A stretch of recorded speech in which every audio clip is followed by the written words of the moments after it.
wings in the face of Muhammad and blind him. With my claws, I tear out the flesh of the Indian and the Buddhist Mongol and Din.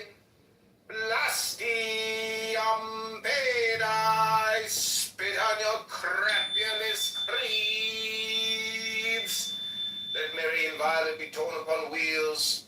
For her sake, let all chaste women be utterly despised among you. Also for beauty's sake and love's. Despise also all cowards, professional soldiers who dare not fight but play. All fools despise. But the keen and the proud, the royal and the lofty, ye are brothers, as brothers fight ye. There is no law beyond do what thou wilt. There is an end of the word of the God enthroned in Ra's seat, lightening the girders of the soul. To me do ye reverence, to me come ye through tribulation and ordeal, which is bliss. The fool readeth this book of the Lord, its comment he understandeth it not. Let him come through the first ordeal, and it will be to him as silver, through the second gold, through the third stones of precious water, through the fourth ultimate sparks of the instant fire.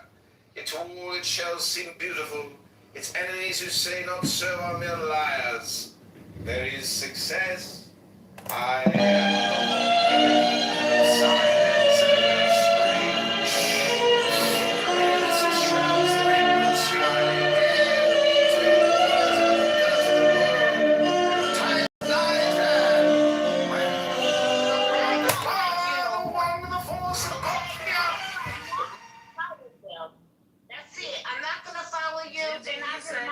and Puerto Ricans. He say he don't like Puerto Ricans. He's not Korean. We don't like him neither. Puerto Ricans. And he don't shave his armpits. You ever seen that? Hairy ass. And Gigi, he ain't got no teeth in his mouth neither. He got no teeth. Well, Brooklyn, to be fair, neither does she, so that's not a good one. Shit. Y'all both toothless. Damn.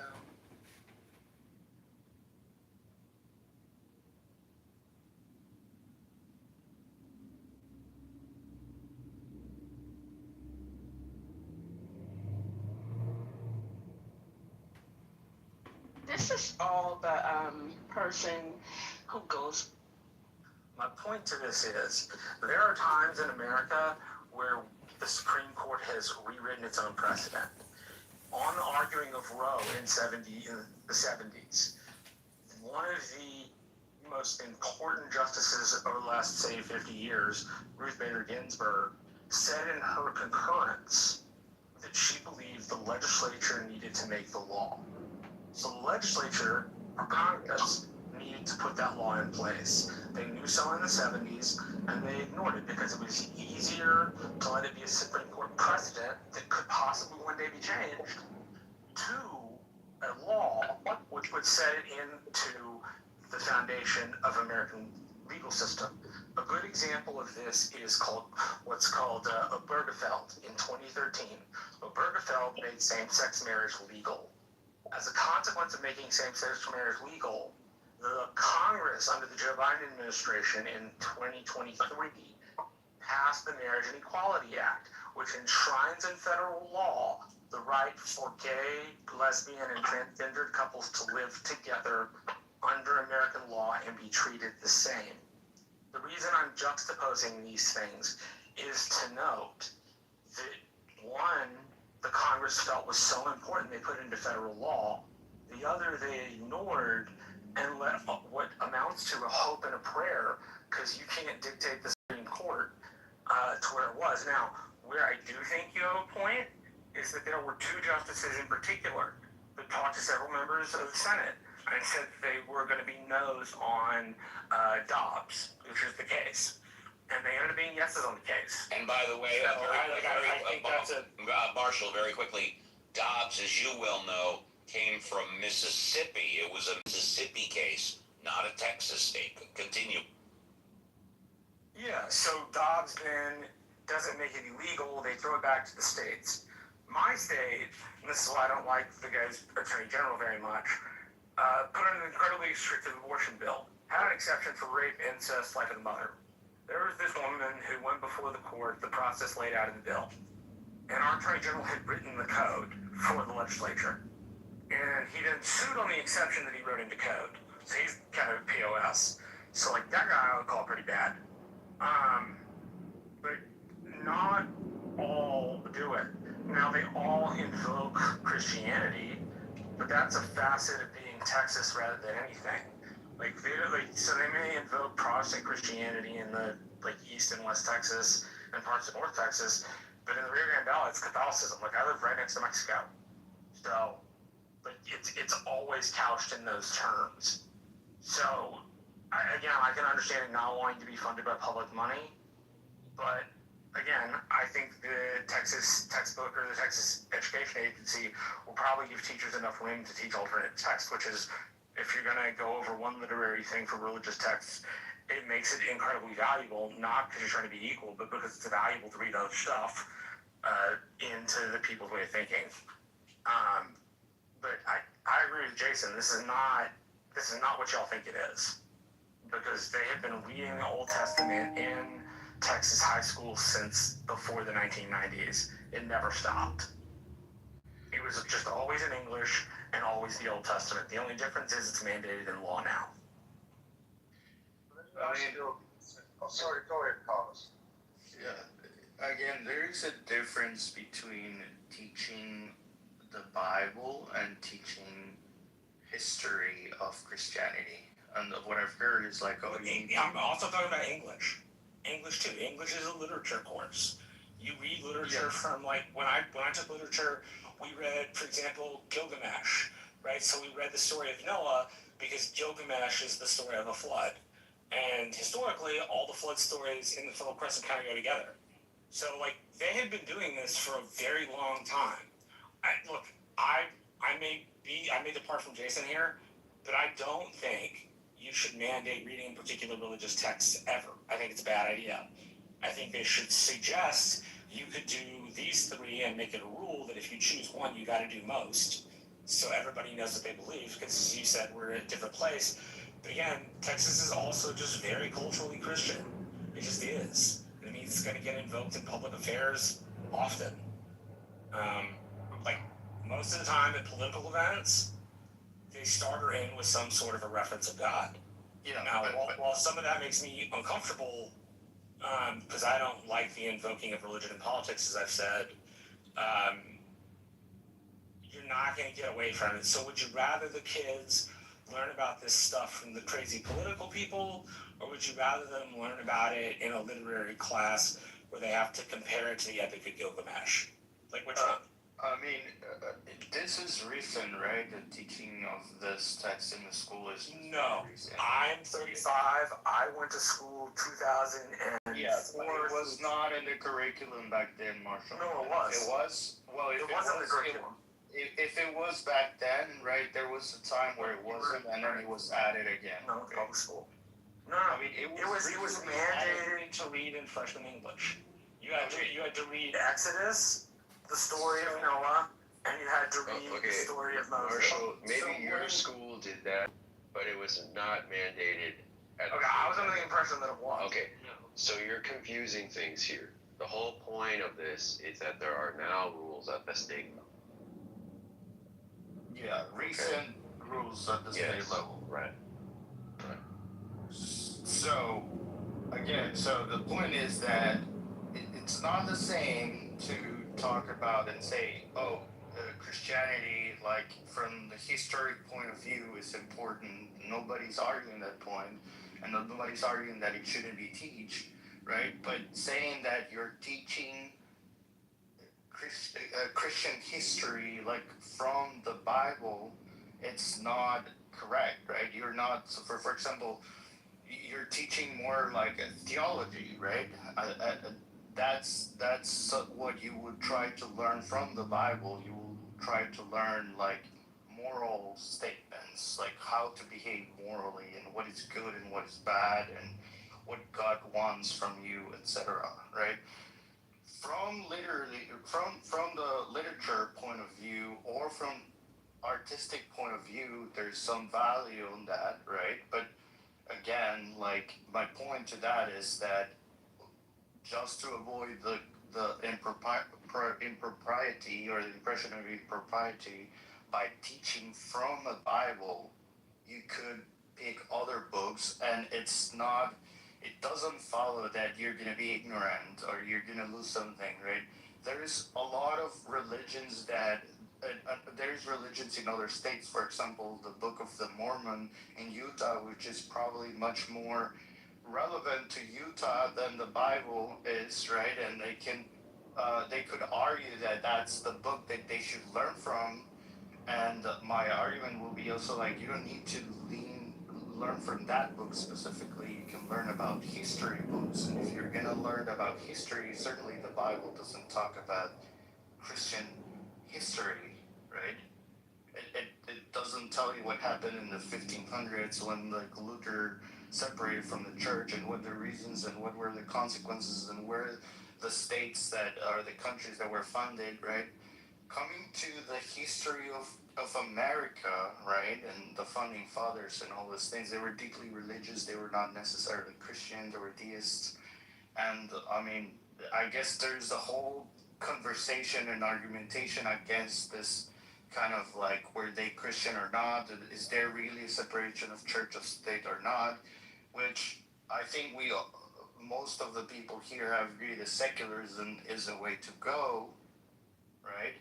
So if we pretend that that's what actually the founding fathers wanted, and there's evidence that they did want that, right? Like, I think you bring up Thomas Jefferson, but on top of like that specific letter, he was like writing drafts of the Constitution where he removed certain things that sounded more religious, and he tried to go to things that were more secular.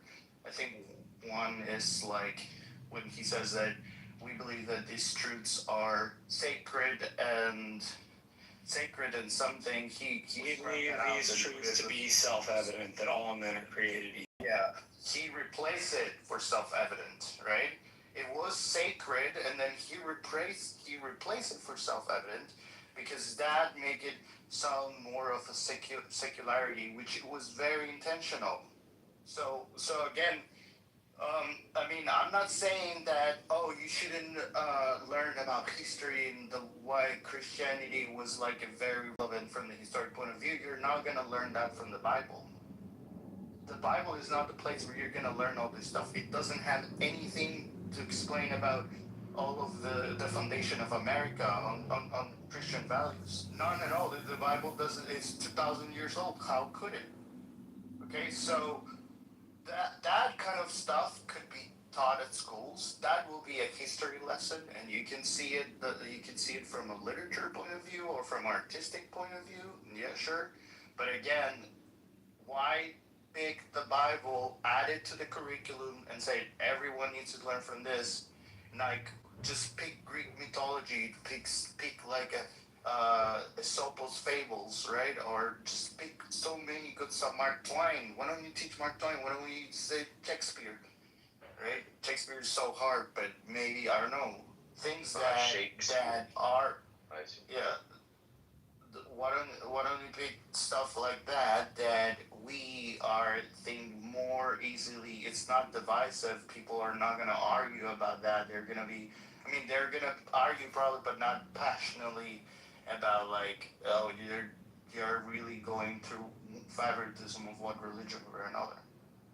So I don't think you can talk about the history of, well, you're saying it could be part of history to learn about religion, but you're saying you would study the history of religion, and at no point would you read original religious texts. At no point. I mean, does that even seem like a good idea? I don't think he was saying like that, because if he says that would be really no, dumb. please. No, That doesn't seem like a good idea. And Why? they only have 3 texts in the curriculum. Yeah, it makes sense that you would read some texts from Christianity, from the Christian Bible, as part of learning about religion. Yes, it makes sense that you would do that. And when you're trying to understand the West, Christianity in particular is especially important. What does the prodigal's son story teaches you about Christian history in the West? It's just one story from the book, okay? I mean, they're not going to be able to cover all of them. But no, I understand, but you claim that teaches you about... No, I'm not claiming that. I'm saying you would have to read some passages from the real Bible, or it's plausible that you would read, it's reasonable that you would read plausible passages from the real Bible as part of learning about the history of Christianity. That's just totally reasonable. Now, if they have a lot of passages, okay, then maybe you have some doubts. Now, you have some reservations about the particular passages. Maybe you think other passages would be better, but that's not what is at dispute here. The question is, do they... That's not true. I don't have reserve. Well, you're saying, well, the prodigal son, what does that have to do? Well, the thing is, I don't know. I'm not Christian, okay? I'm not Jewish. I'm Buddhist. I don't know what's in these texts. Okay. You know what is the prodigal? I know. Yeah, that's what I just said. I don't know. Okay. So. Okay. I thought you argued that to understand. It is not. You need to You made an assumption, Carlos. Why would I say that? Because I'm learning about the history of the West and I don't know anything about Christianity. Okay. And so I start reading these texts where people talk about various things about God and messages from the Bible, and I don't know those things. Okay. Because I'm Buddhist, all right, and I've been Buddhist for like 25 years, so I know Buddhism, okay, and I started learning about Judaism and all of these kinds of things in order to learn some of these things, so, but not because I believe in them. So all I'm getting at here, Carlos, is even if we just accept the premise you offer that you should study it as history, okay, then you would read some original texts. That makes sense, to read some original texts as part of history. And 3 religious texts over 12 years is not too many. Okay, 3 passages. You're not reading the whole thing. Okay, the whole Bible or something. 3 passages over the course of 12 years is not too many. It seems like too few. So. Yeah. Well, I think that again, when you read text, when you read the Bible, it's mainly for to learn about theology and learn about like moral behavior, right? How you should behave and like what God wants us to do and all of those things. And there is no, you cannot say that that's not how it's going to be taught at schools, right? Because they're reading from religious texts again. Well, Carlos, they're not supposed to take it in that context. They're supposed to, as far as I understand. However, I think it opens the doorway for that to happen. What they're imposing to do is teach it as an English lit course, like just as a story, i.e., like Hamilton, telltale, poetry, stuff like that, Shakespeare, right? But not to be taught as a life lesson on how to behave and how to conduct yourselves and how to gain your morals. However, I do think that it's going to turn into that, and that's where it needs to be stopped. Hopefully it doesn't happen. So like I said, we teach in Texas, and like I was in an AP course, so that's probably why they taught it this way. But if you're telling the story of the flood in history, if you don't include the Bible, you're not being honest. It's just that easy. Why were you taught that in history? Wait. That's not history, Marshall. That's myth. The story of the flood is a historical account which is compared to Gilgamesh, the Egyptian flood story, the Cushite flood story. It's given flood stories all around the Mediterranean basin and has been for decades. Yeah, so if you're the point of it. If you're studying these kinds of myths, yes, you must include the Bible as well. That's what I'm saying. Okay. In English, they said it does. You're right. So maybe it's English, but I mean it's not history. I think that's what confused people. Like, Well, no, I'm saying history informs the English, right? You get but literature. no, what I mean because- is, like when you say you're studying in history, I mean the flood is a myth. Oh, Maybe okay, it yeah, then I happened, should maybe say it didn't. you're right. Okay, That makes a but lot more it- sense. but it's a myth. Okay. Yeah. And yes, when you're studying flood stories as part of like foundational stories, of which there are many, then of course you should mention the Bible. Should you read the Bible as part of that? Well, it's up in the air. Maybe you can read the Gilgamesh Mon, maybe you can read the other one. But if over the course of 12 years of studying history and literature, and all the time, during that time, you're going to mention myths from the Bible, stories from the Bible, should you read one or two of them, maybe three or four, as part of becoming a literate person? Sure, I think that's totally reasonable. That's totally reasonable. Many other things, you're going to read many other things. You're going to read that stuff from the Epic of Gilgamesh. Yeah, You read Anglo-Saxon. You read Anglo-Saxon religion, okay. You read myths from the Greeks, right? And it should be mixed in there. I think that's totally reasonable to mix it in there. Maybe it will turn out like JCC is saying. Maybe they will give these texts special emphasis, which they should not do, all right? But I think as part of a broad liberal education, some readings from the Bible make a lot of sense, you know? I just would say that I didn't get like extensive education on religions until I got to college and I took elective courses. There's no like required reading about religion or any different kind of religion until I got. Actually, I don't think there was any required reading at all. I'm in California, by the way.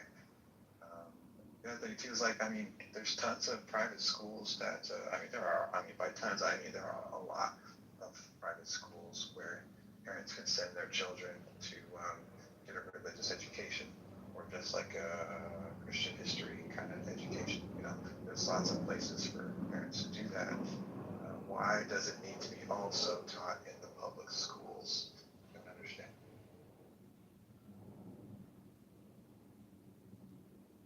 I mean, in my school, we did study myths. We didn't study comparative religion, but we did study myths.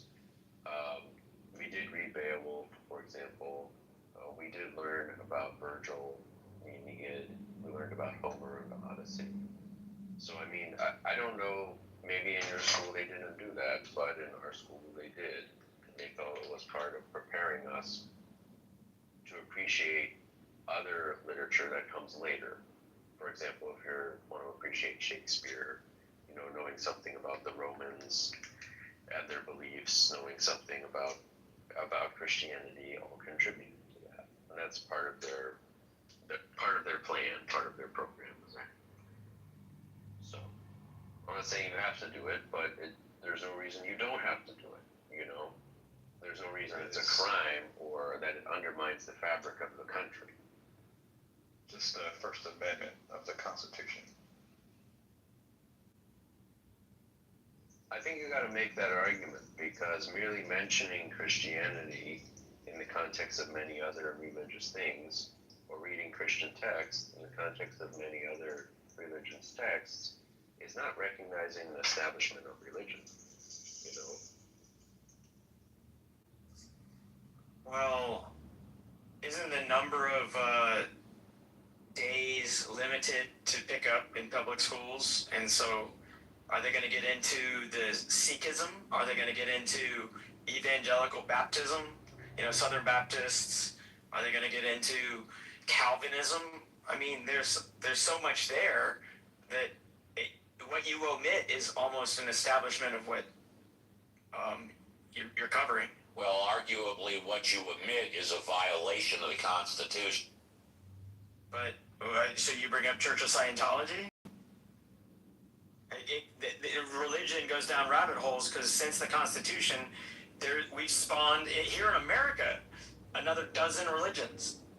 Okay, and I may be wrong, but it sounds like what you're arguing is what is and what is not a legitimate religion. What I'm stating is if you talk about one religion in public school, arguably you have to talk about all of them, otherwise otherwise, it's a constitutional violation. Sure. So again, it's a rabbit hole of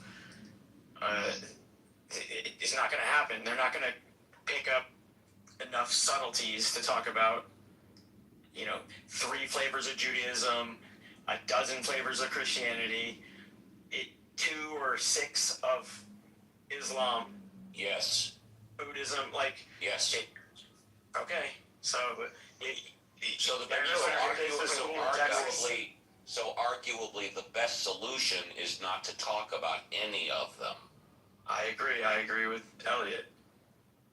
Which then, when you try we should teach this stuff as comparative religions. Its importance is an important part of people's lives, and comparative religions is probably the best type of class where you learn about religions, about the beliefs and traditions, and not in public schools. Save it for the university level. It can be a part of a social studies class. You should study culture, anthropology.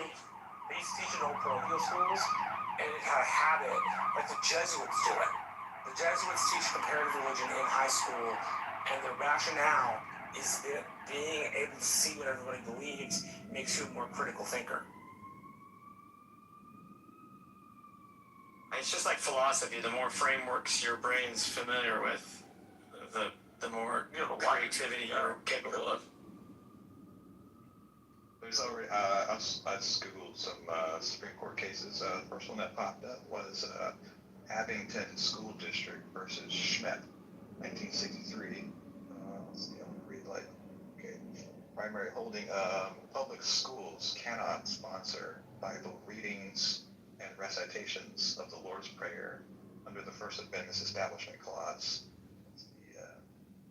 Because of the prohibition of the First Amendment against the enactment by Congress of any law respecting an establishment of religion, which is made applicable to the states by the 14th Amendment, no state law or school board may require that passages from the Bible be read or that the Lord's Prayer be recited in the public schools of a state beginning of each school day, even if individual students may be excused from attending or participating in such exercises upon written request from their parents. I'll put this link in the chat for you guys. There's a bunch of other court cases like this. The precedent is that this is unconstitutional. Then somebody should sue. One of the things I learned about the federal system, which I think is most consequential, is a lot of the times when things happen, we don't have the money or the wherewithal to find somebody who has the standing to go before a court and adjudicate the matter to begin with. Because I agree with you. Steve. Look. Yes, sir. Yes, sir. I was just going to ask if you could post a letter to the Danbury Baptist at the... I'm sorry, post what? I sent you the letter to the Danbury Baptist from Thomas Jefferson. It's where the idea in America of secularism. You want me to post it in the group chat? Group chat at the top, whichever's easiest for you. You got it, buddy. No problem. Thanks, man. What you're posting here, Elliot, just has nothing to do with whether you can assign the reading in a course. It's talking about an assembly that is at the beginning of the school day, right? That's one of the things it says. It says that, plus it says, let me scroll back up. The first sentence says public schools cannot sponsor Bible readings. Okay, that's the first sentence. Cannot sponsor Bible readings. And if there are readings about like David and Goliath, that's a summary. That's a summary provided by Justia. Yes, but I'm saying if you look at the holding is when they say readings, they're talking about when you have a Bible reading in the sense that a church has it. Like we all get together and we read this thing, right? That's not the same thing as an assigned reading in a course, which obviously a school can assign. Even a state-run school can assign. Like let's say you have a comparative religion course that then the teacher can indeed assign a religious text of any kind, including the Bible. So this is talking about ritualistic religious activity. It's not. It's talking about that too. It's not talking about just that. Okay, a teacher whose salary is paid for by the American taxpayer, say Texas residents, Texas citizens. Public school is sponsoring that Bible reading. That's what they want to do. That's not a Bible reading in the sense that is meant here, okay? Because you're just reading the summary and you're using the word reading in an equivocal sense. Here they're talking about a Bible reading in the sense of a recitation or an organized religious study. In particular, they say, no state law or school board may require that passages from the Bible be read or that the Lord's Prayer be recited in the public schools of the state at the beginning of each school day. Okay? This is talking about an assembly and things like that. It's not talking about a required reading list, which, for the purpose of study, where, yes, any text may be assigned. I think that it's not manifestly like it's child pornography or something.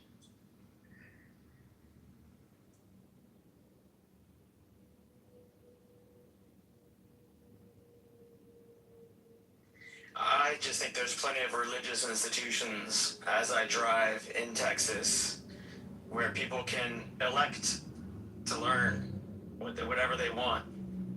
Just like their parents can bring them to if they want them to. That K through 12 mandatory doesn't sound like an elected. No, it's mandatory, yes. It's mandatory. Even over here in California, which we're more liberal, left-leaning, I can't drive like 2 blocks without passing a church. I mean, they're just everywhere. There are tons of private schools over here that are, Catholic private schools, usually mostly Catholic private schools, but there are Protestant schools over here as well, where, 3rd graders, I don't know if you read from the AP that I posted earlier, Jason, but in the AP article about this, just says that, by the fourth grade, children will be learning about Jesus. Okay, and Christians think that Jesus is God, right? So they're learning about God, Jason. That's what. Where is that, please? Where is that, please? Let me get it. I'll post it. Let me get it. I mean, like city or state is what I'm asking. Okay. This is a state law in Texas. This is a state law. It's a state law in Texas. Okay, thank you. That's all I needed to know. It's like a ruling by Texas School Board, I think. Okay, yeah, then it's a state regulation. Regulations are also but well, if it's a state law, then all the school boards would have to follow it. If it's optional, then it would be each individual school district. No, it's required. It's a state law, is what you're telling me. Okay. Well, yeah. Okay. So, and I think one of the confounding things here is like reading religious texts is common in high school. Okay, I mean, people read the Iliad, people read the Aeneid in high schools, people read the Odyssey, or they read bits and pieces of it. Reading texts with I'm trying to finish up here. Okay, that reading texts that are not per se religious, but are full of religious content is also common. Okay, if you read Shakespeare, Carlos, please. If you read Shakespeare, it's full of religious references. If you read Beowulf or Sir Gawain and the Green Knight, these are full of religious references. So just the fact that a text is religious in nature, or that a text references God or religious content, is not enough to mean it shouldn't be in school. You think the Odyssey and Iliad are religious texts? Yes, they are religious texts. They are about the dawn of the Greeks, for example. Yeah. And then if you look at the Aeneid is how Romans became Roman, okay? It is the founding myth of Rome. Now, I don't know, that's their religion. Well, I agree that they were religious because there was a group of people who believed that there was a god or gods, right, based on those texts. But there's no people that believe that anymore, at least not significant group of people. So there is a difference and distinction to make between those books and the Bible, right? The Bible is more in line with like what the Quran will be, or the Book of the Mormon. That those are religions that pretty much people will take scripture and they believe on that as the word of God. Nobody believes that Zeus is God anymore. But I'm not sure what that matters here, because does that mean it's not a religious text because you can't find anybody? You can't find it. You certainly can't say for certain that no one believes it. Okay, that's actually really. Please stop interrupting me, Carlos. I'm trying to package everything up here. Okay, don't correct me. Correct me when I'm done. Okay, that will be much more order. All right. You certainly can't say with certainty that no one believes it. But okay, it's hard to find a person who believes it. That's probably true. But does that make it not a religious text from a legal or public policy standpoint? I think that's pretty vague or tenuous. I think, for example, if the government insisted on rituals of Greek religion and of ancient Greek religion, that would be seen as violating the First Amendment and establishing a religion, even if the religion is a dead religion. Okay? It just doesn't matter from a public policy standpoint. I don't see why you emphasize that point so much. So what is important to you about that? Again, like, I'm not saying that you cannot find someone who will believe that Zeus is a god, right, or Thor exists or whatever. Like, there's not a large group of people who believe on that, and there's certainly a distinction, right, between what is mythology and what is like a religious text. And I'm sure courts will make a distinction between someone who's teaching the Iliad and teaching the Bible. Pretty sure that all the people here will understand the difference between what is like the Bible means for people who believe in Christianity and what and the Iliad book, right, from artistic, literary, or historic point of view, right, that they are different.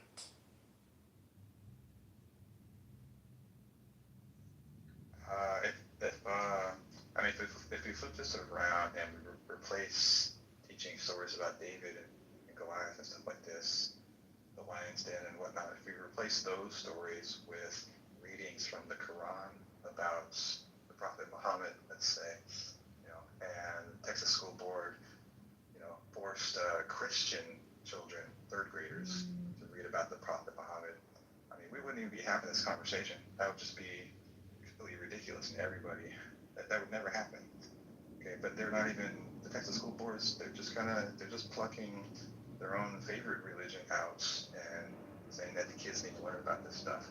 If they were at least if they were at least going to be consistent, they would also mandate that the kids learn about all the different religions. They're not even doing that.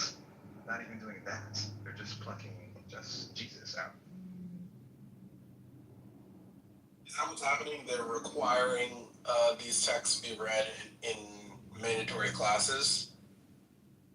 Yeah, they're over 12 years. They haven't finalized it. They put it on the reading list. Yeah, over 12 years, the students will have to read 3 passages from the Bible, 2 from the Old Testament and 1 from the New Testament. Yeah, the Sermon on the Mount. It's just a wedge. It's just a wedge. It's gonna grow, Jason. I've lived in Texas 30 years, bro. It's just gonna take one parent to complain, and that's gonna get knocked down. You can have it in school, right? But you can't make it mandatory for all students to read that stuff. So Adam, the title of the room is secularism the best way to reach a moral society? What is your opinion about that? The United States is and always has been too heterogeneous in order for anything but secularism to work. Reading, this is really milquetoast stuff where you just have reading of random passages of the Bible. These are not actually coherent. They don't actually give you what actual practicing Christians do in various denominations, you need a lot more than just the words in the book, right? There's a whole practice that goes along with that. And whenever the theocrats have tried to kind of implement those things, there becomes a huge amount of infighting because different denominations don't agree with each other on how the Bible should be interpreted, right? So they end up landing on the blandest, most unrelated to actual practice sorts of reading that you can have, because it's all you could possibly have. But this isn't really functional, right? Again, all you'll need is like one Muslim kid in Texas to be like, I've been forced to read this. One Jewish kid to be like, I've been forced to read this thing and I don't want to read it. And that's the end of this plan, because you can't force people to read the text. Again, you can have them in public school, but I'm pretty sure the Supreme Court is going to be like, no, this cannot be forced. And let me give very quick full disclosure. Firstly, Adam this morning, great take. Probably the best take of the morning in my show. But when I came in this room about 20 minutes ago, the original title was, quote, "Secularism is the best way to reach a moral society." And I didn't tell Carlos, who probably opened the room, but I changed it to the current title. Hope you don't mind, Carlos. Garrett? That's okay. I'll read this section from the Associated Press's article about this topic. Let's see, okay. Picture book stories for elementary students, including David and Goliath and Daniel and the Lion's Den, are on the required reading list. By the 4th grade, students will encounter passages about Jesus in the New Testament. Right? In middle school, students will be expected to read passages about Jesus, including his most famous sermon, and another where he instructs people to cast aside earthly anxiety and seek the kingdom of God. Okay, that's religion. Oh, yeah, that's religion. Oh, is that from the Tribune piece I sent you, or is that from clearly the law? Yeah, they're gonna get that knocked down. The parts they want you to read is just straight. The Jesus part, that's just straight prostitution. Yeah, that's gonna get knocked down. That'll get called the First Amendment establishment issue. And the establishment, so on free speech and religious matters, they almost always side with the party who is being infringed upon.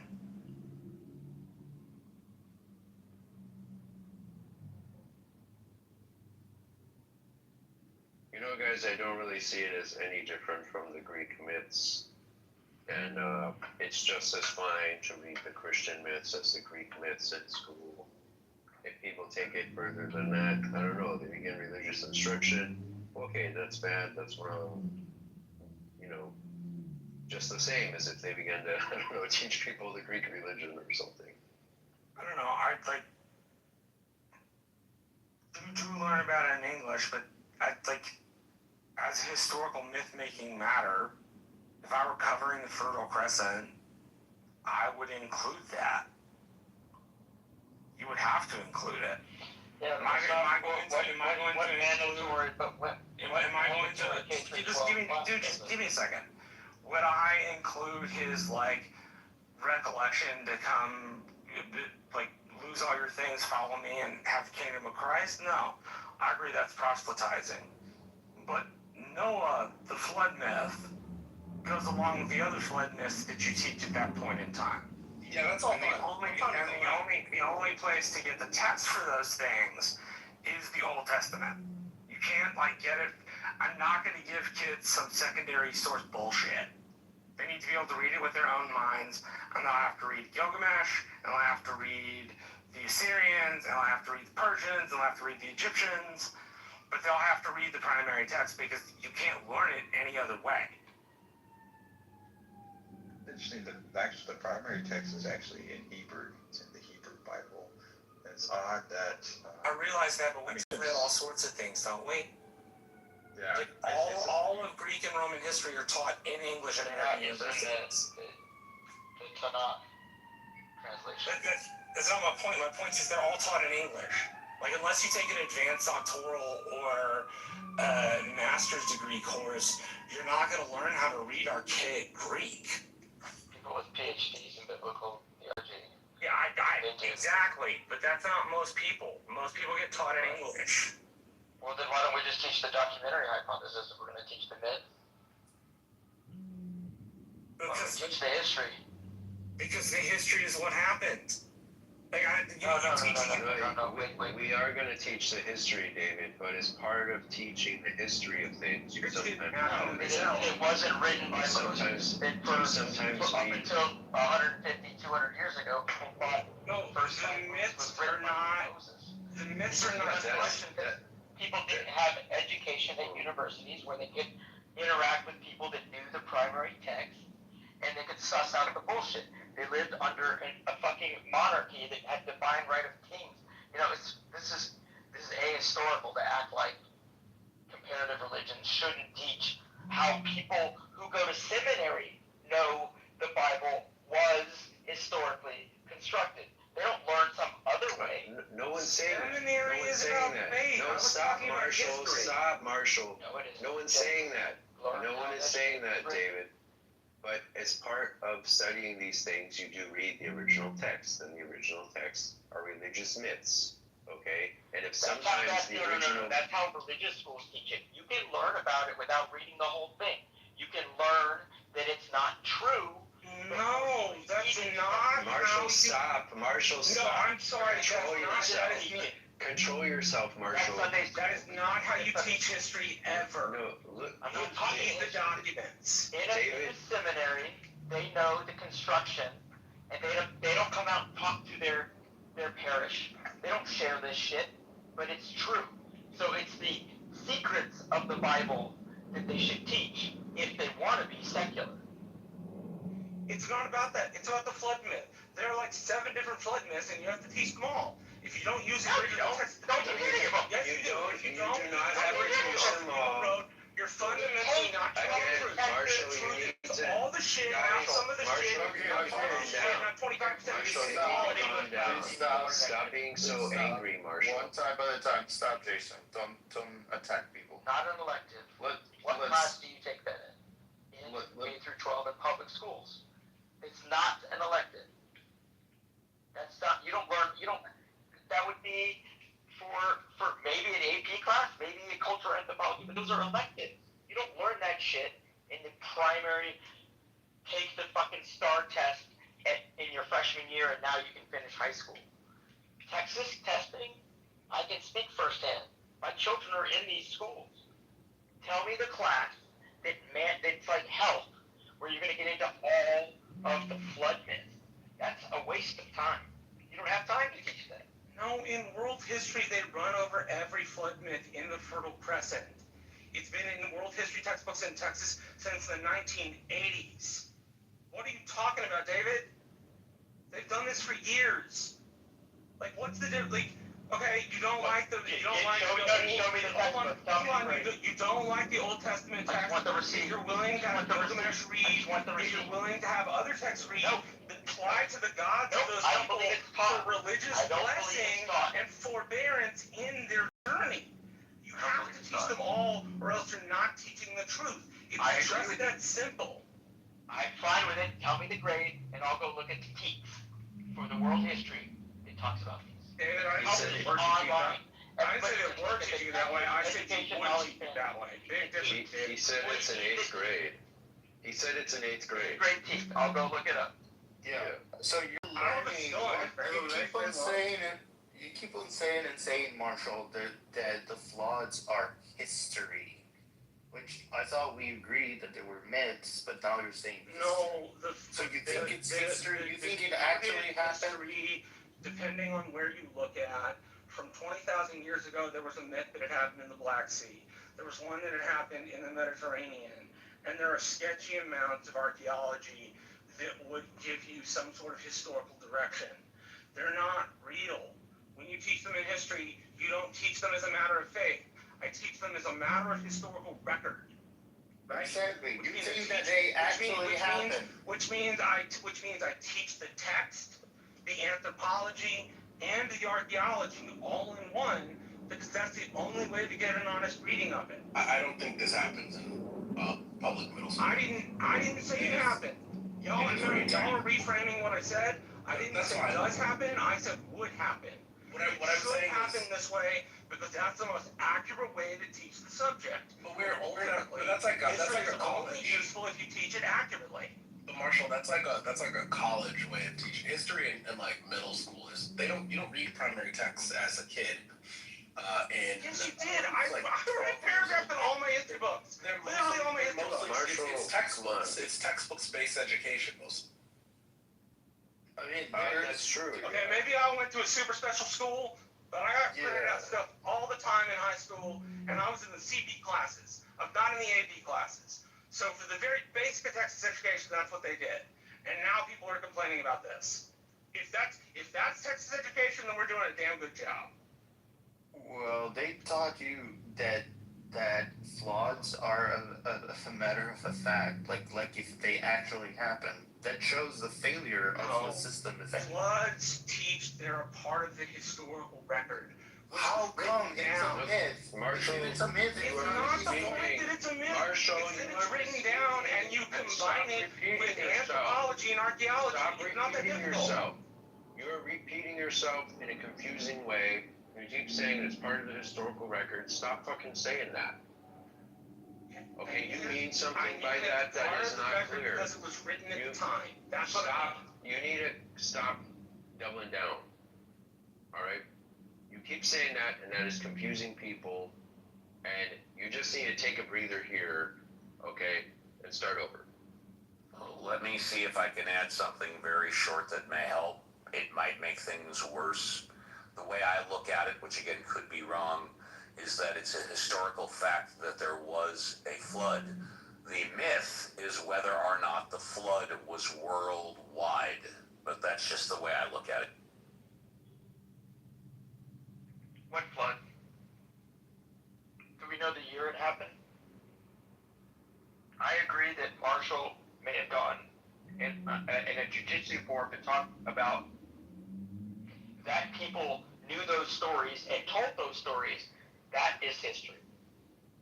Fine. But I think at Gibraltar, that flood, humans weren't around.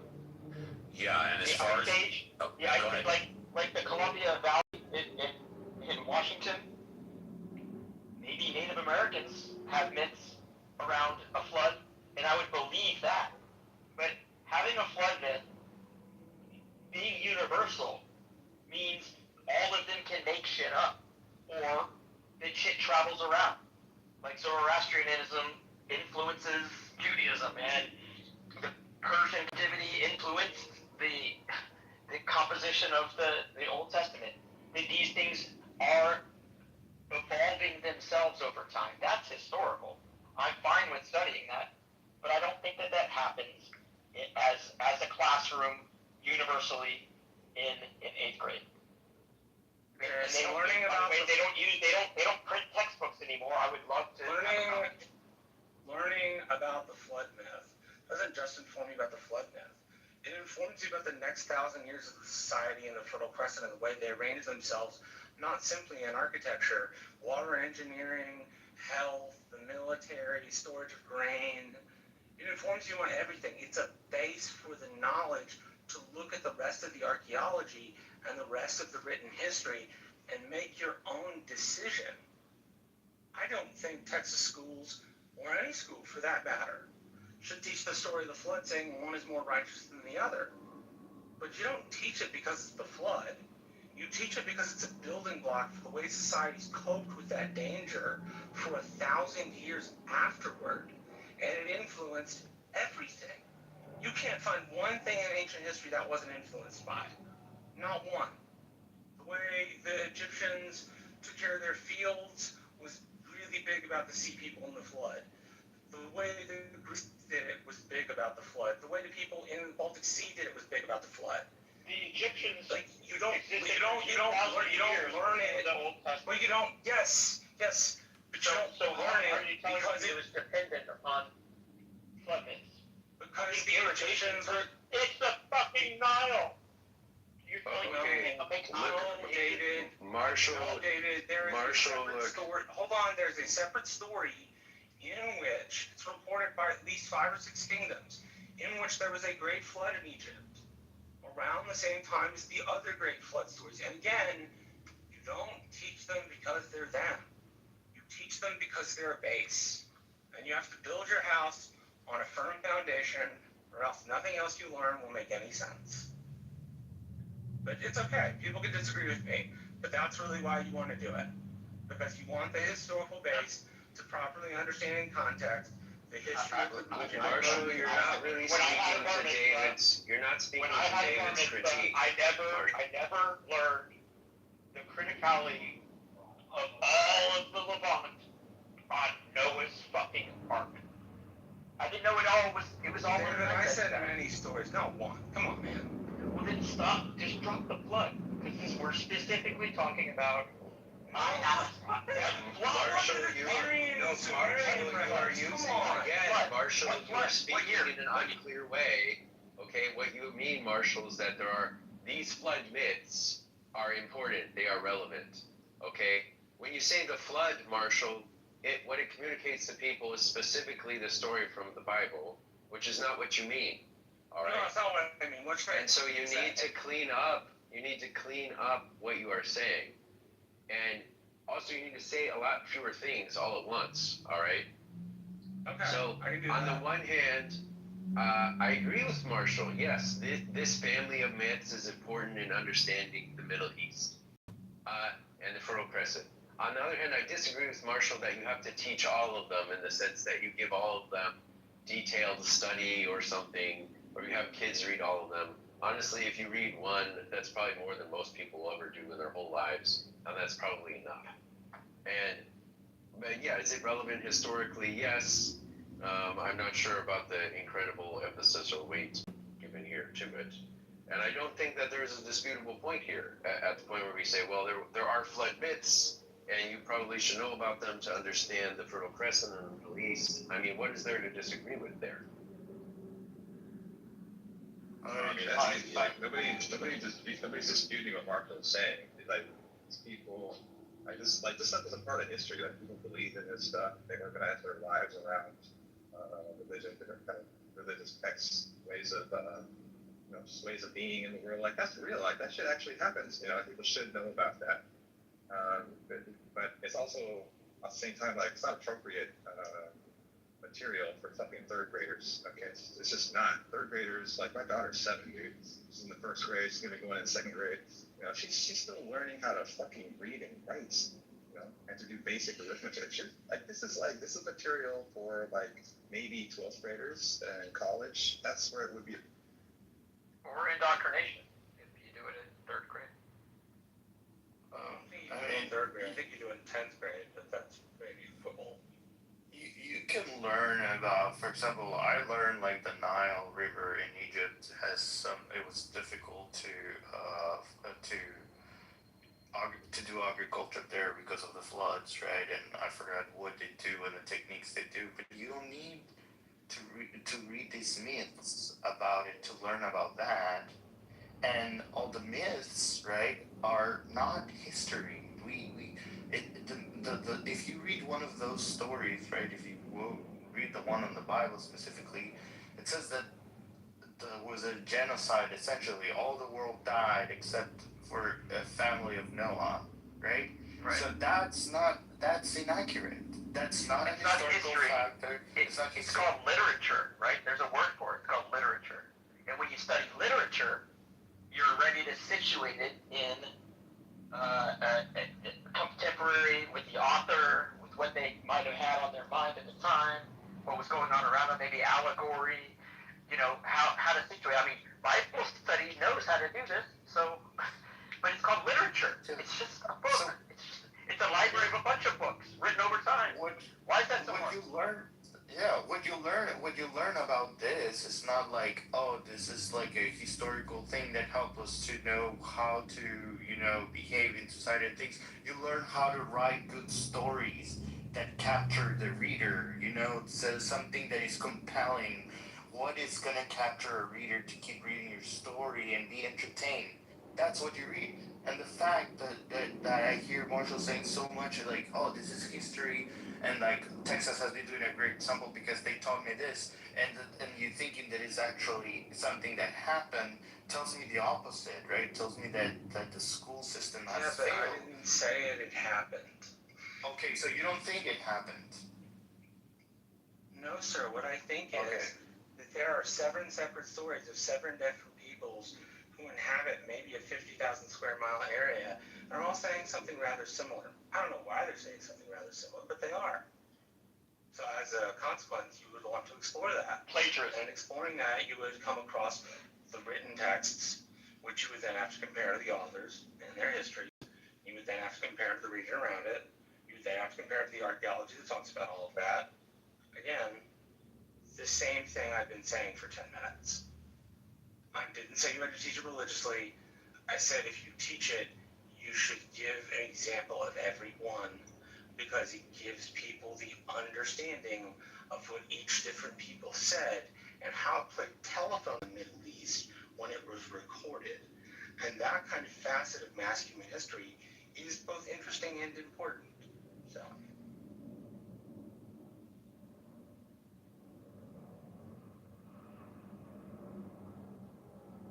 Yeah, it just doesn't necessarily need to be taught in school, in grade school. You could study it later, like why study the flood specifically? You know, there's so many things you could study, the aging or whatever. I do think though that for a person who is raised in the United States, who is raised in Western society, it will help them a lot to have some conversancy, some familiarity with the Bible as ordinary Christians understand it, to understand the people around them and the society that, you know, our society evolved from. And that's kind of a unique thing about Christianity in the Old Testament. They have that relationship. Whereas like the Tao Te Ching or the Sikh texts don't, you know. I've kind of mellowed in my old age on these topics. I would have probably been more against it when I was younger. But now I'm just like, it's fine if my kid reads it. I mean, it's not like my kid's going to end up being a Bible-thumping Christian, right? Because, like, she knows that I don't value that, and we don't go to church. And reading a couple paragraphs of the Bible is not going to turn her into an evangelical. It's just not, right? It's not effective in any way. Right, these people are sending their own kids to Bible study, and their kids are leaving their churches at very high rates. So I'm not really worried about my kid being indoctrinated by this sort of stuff. So I mean, they're probably going to read it anyway. It's totally fine. Well, it drives off quality teachers who know that it's really part of the censorship, and it's more a sign of the problems with the last 10 years of burnout of quality teachers at the public school. I believe that. They don't pay them for shit, yeah. So, what doctrination do you prefer your child to have if it's not biblical? What other form of doctrination do you prefer? Would I prefer my child to have? Scientific. I want my kid to be indoctrinated into the ways of, like was just stated, science, right? I'm a scientist by training, so is my wife. My father-in-law is a doctor.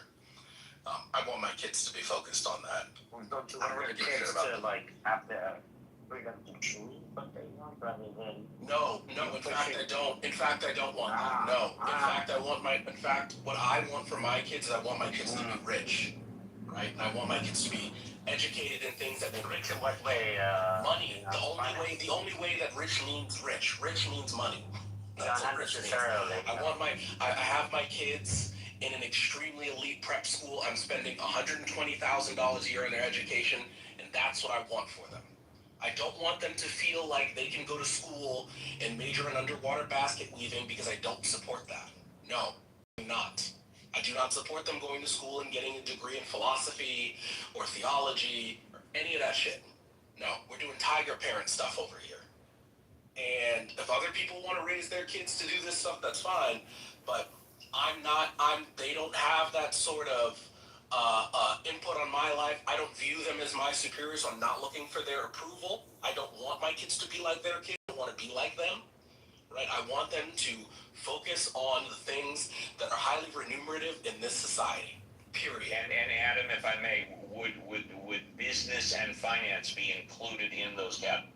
After they get their scientific education, sure, but they should not be going to get an undergraduate business education. No.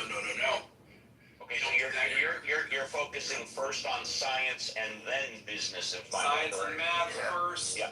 You can go to college, you can go to grad school, and then you can get an MBA. But the MBA shouldn't be doing that in undergrad. Absolutely not. Do something Numeracy. It's called yes. numeracy. You need numeracy before you pretend you know how to operate a business. But what about, do you value, for example, history and literature, art to be taught in schools? Yeah, they should be taught in schools, but those are not jobs. Well, those are not jobs. Well, that's a different conversation, but you still want your kids to learn it. Yeah, that's learn about it. Not become a major in it. I don't want them to a career path. I don't want them to be under the assumption that being an artist is a real job. So in our society, we value art. Art is a very strong component. So then send your kids to be artists. Mine will not be doing that. Well, listen. Mine will not be doing that. I'm not here to raise a slave. I'm here to raise a human being. In our society, what we have left over, and I can say this because my kids are at the sorts of institutions where the cult of the humanities started, right, in elite northeastern prep schools and Columbia University. We had a class of people who were already rich, who then went to establish a bunch of institutions. They're great institutions, right? But they were independently wealthy, and then they were focused on being artists and all this other stuff, but the money was coming from trusts that they had. This is not how I want my kids to be raised. They need to go out and go hunt something, right? They got to go and make their own money. They're not going to be living off of me forever. And most artists, even very successful artists that we all know, end up dying with no money. And somebody else captures the value of their art, the financial value. This is the normal thing that happens with artists, right? Some other rich person gets all the value for the art that they've generated. So we don't really value art that much because the artists don't capture hardly any of the value in their lifetime. Wait, what do you consider art? Do you mean just painting? Is that what you consider art? When I say art, I mean a little bit more. Even books. What he's saying though is true of books. It's true of music recordings. It's true of so many things. So it is that the artist ends up poor. Yeah. And he doesn't want a very small group of people who take drugs and want to paint. No, not take drugs. Talking about his kids, not getting the girls behind the hill. I'm not talking about people who ended up being drug addicts, right? I'm talking about people who were practicing artists, who had studios, who had shows, right? And most of them didn't become popular till after their death, and whoever owned their stuff after their death, they got all the money from it. It wasn't them. But their contribution to society. Well, great. I want my kids to experience. I love what Adam is saying. Yeah. I love what Adam is saying. I'm just saying that imagine if the world was just like Adam. Everyone was like Adam. Well, you can sacrifice your life to be that way. We'll all sacrifice your children. Well, no, we will all be poor because You're just scaling his personal advice. I'm just saying that, thank God the world is not like so that. So then sacrifice your children and your life to make that art. I think the world that it is like Adam. As somebody who loves history and would love nothing more than to wander around monuments and read first-hand texts, how do you think we get the fucking money for that shit? We go to rich people who do what Adam does. Hey man, we'd like to read these really old texts and maybe write a couple of books. Oh, Marshall, you think you could shell out a couple $1 million? And that's usually how that happens. When I was a child, I became a scientist by training. When I was a child, I wanted to be a paleontologist. That's what I've always wanted to be. When I travel for work, I go to the natural history museums in every city that I go to, still to this day. Just went to the British Natural History Museum. It's a travesty. It's fucking awful. They've turned it into the lowest common denominator museum. It's terrible. How are you able to enjoy that No, but here's the thing. The reason why I never ended up going to school to pursue paleontology was because when I got to university, I realized paleontology has always been a rich man's game. It was always, from its very inception, the thing that people who were married into generational wealth did after they had money. It was never supposed to be a thing that you needed to do for work. And that's why it's so difficult for people who don't come from that money to participate in that field. So I never did it. So let me ask you a question. Do you think we're entering age of abundance in the future for the next 10 years? What does that mean? Age of abundance. Meaning that we no longer have to like vie for. No. No. Okay. Like demonstrably. We don't believe in magic. Magic. No. I mean, it's natural. I mean, we already been there, right? Like compared to, let's say, well, okay, the average person right now in the United States of America lives, if not better than a king, 200-300 years ago, right? No. So we've already started. No. Let me just finish. Let me finish. Let me land this plane. Average American has access to the toilet when it was only a king who had access to a toilet. Things like that show that we've been progressively entering the age of abundance. So for you, Adam, to think that you still have this mentality of a caveman, vying against others, and it's a bit, I don't know what to say. I think toilets are a reduction. So there's this weird thing that he's doing where he's talking about absolute increases in material well-being, and I'm talking about relative position. Yeah, but I'm saying that you're. I'm clearly talking about relative position within your society, right? I want my kids in the society to exist to be at the top of the society. I don't give a fuck what it looked like 300 years ago, because my kids aren't living 300 years ago. I care what the kids who sit next to them in school have and being above them. That's what I want my kids to be above.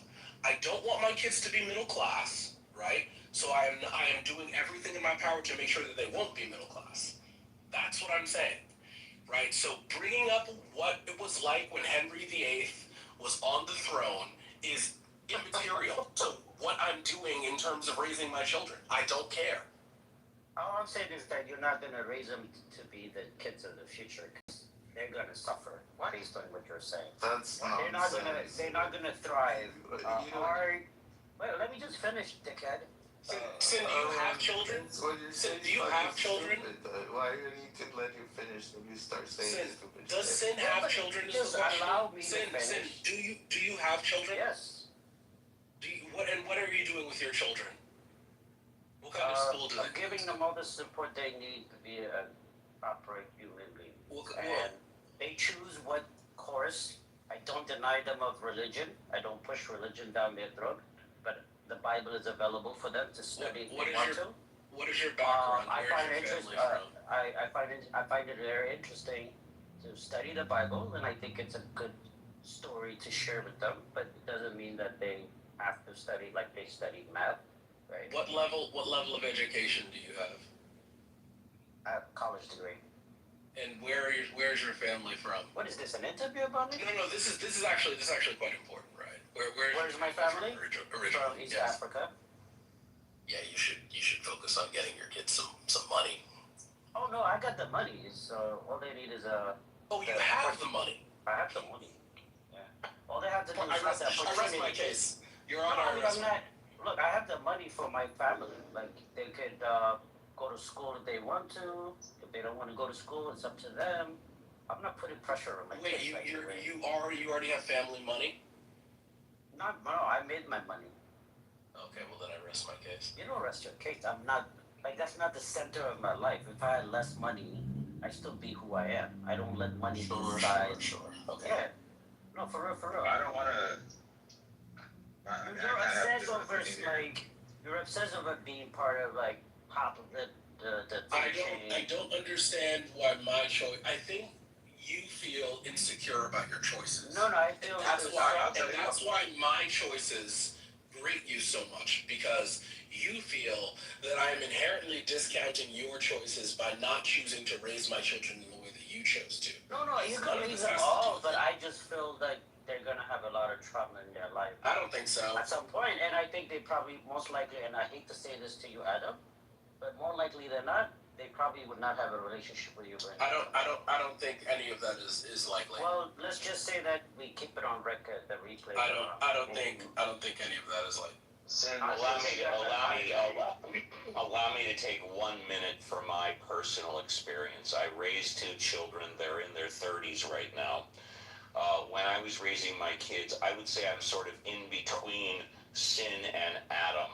I stressed that I wanted them absolutely to get a college education, and I said that me and my ex-wife, we would pay for all of their needs, reasonable needs, to get a college education, undergrad degree.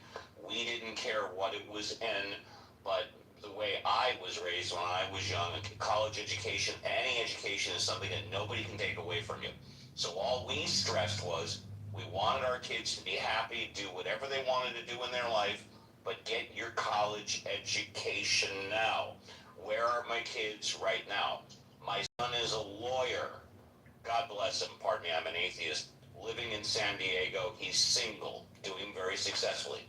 My daughter has a master's degree in social services, and she's in Portland, married with my first grandchild.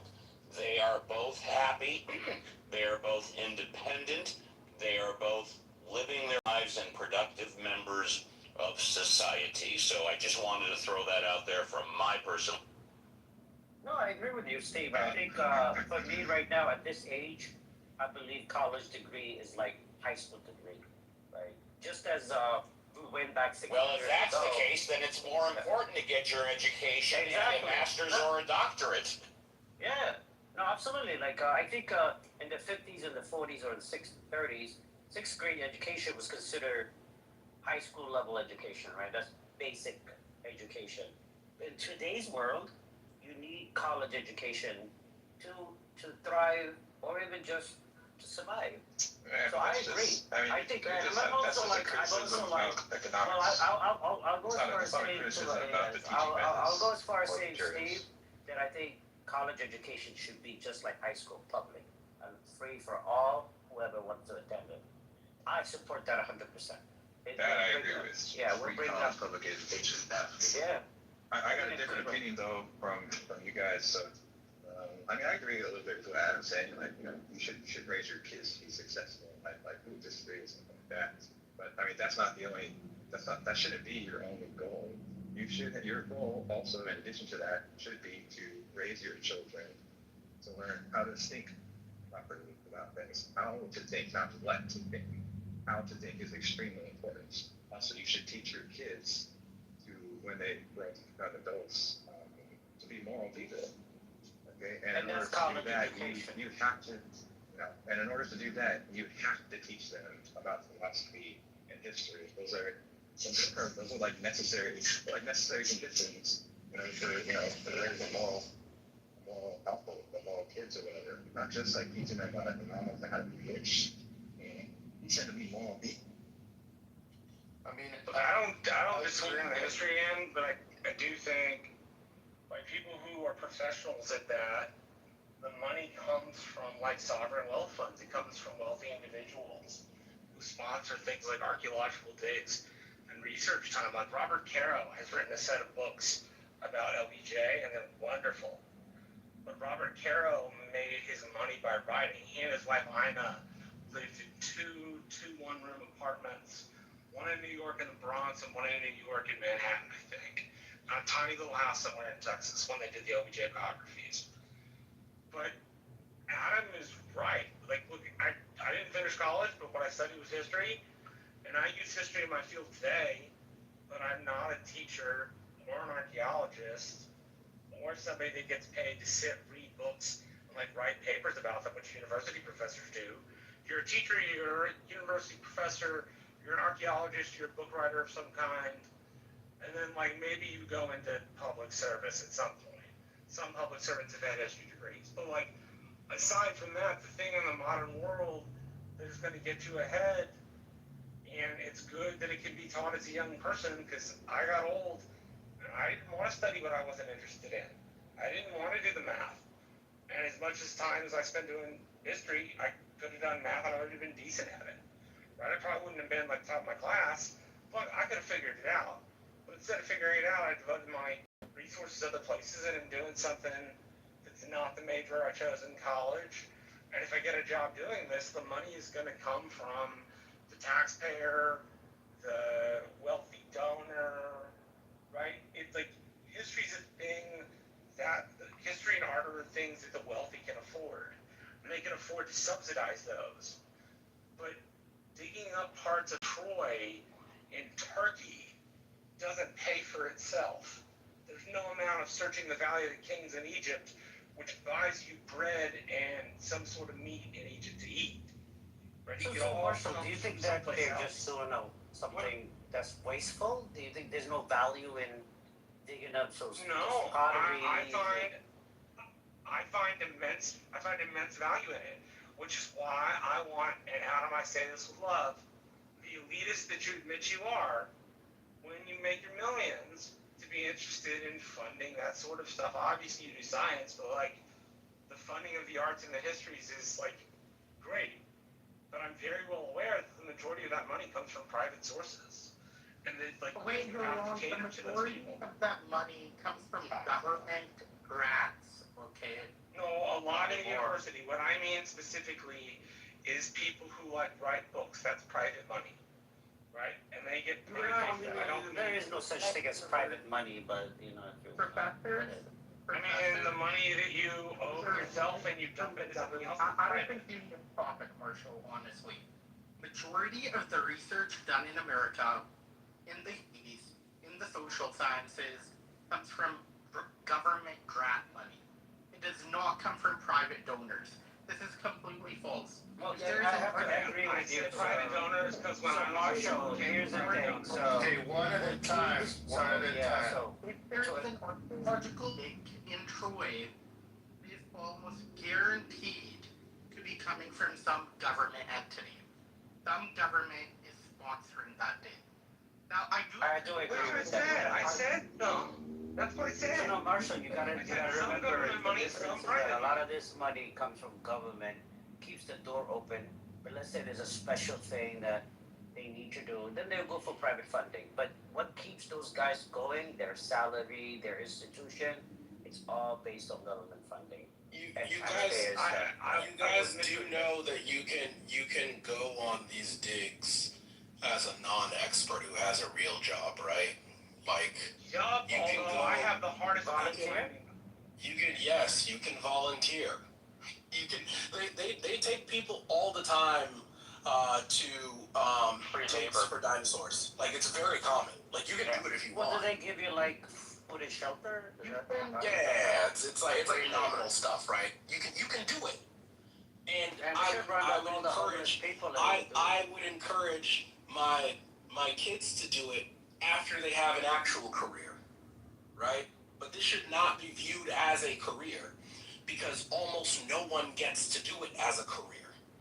It's the same as thinking you're going to be a professional athlete or an actor. You are not.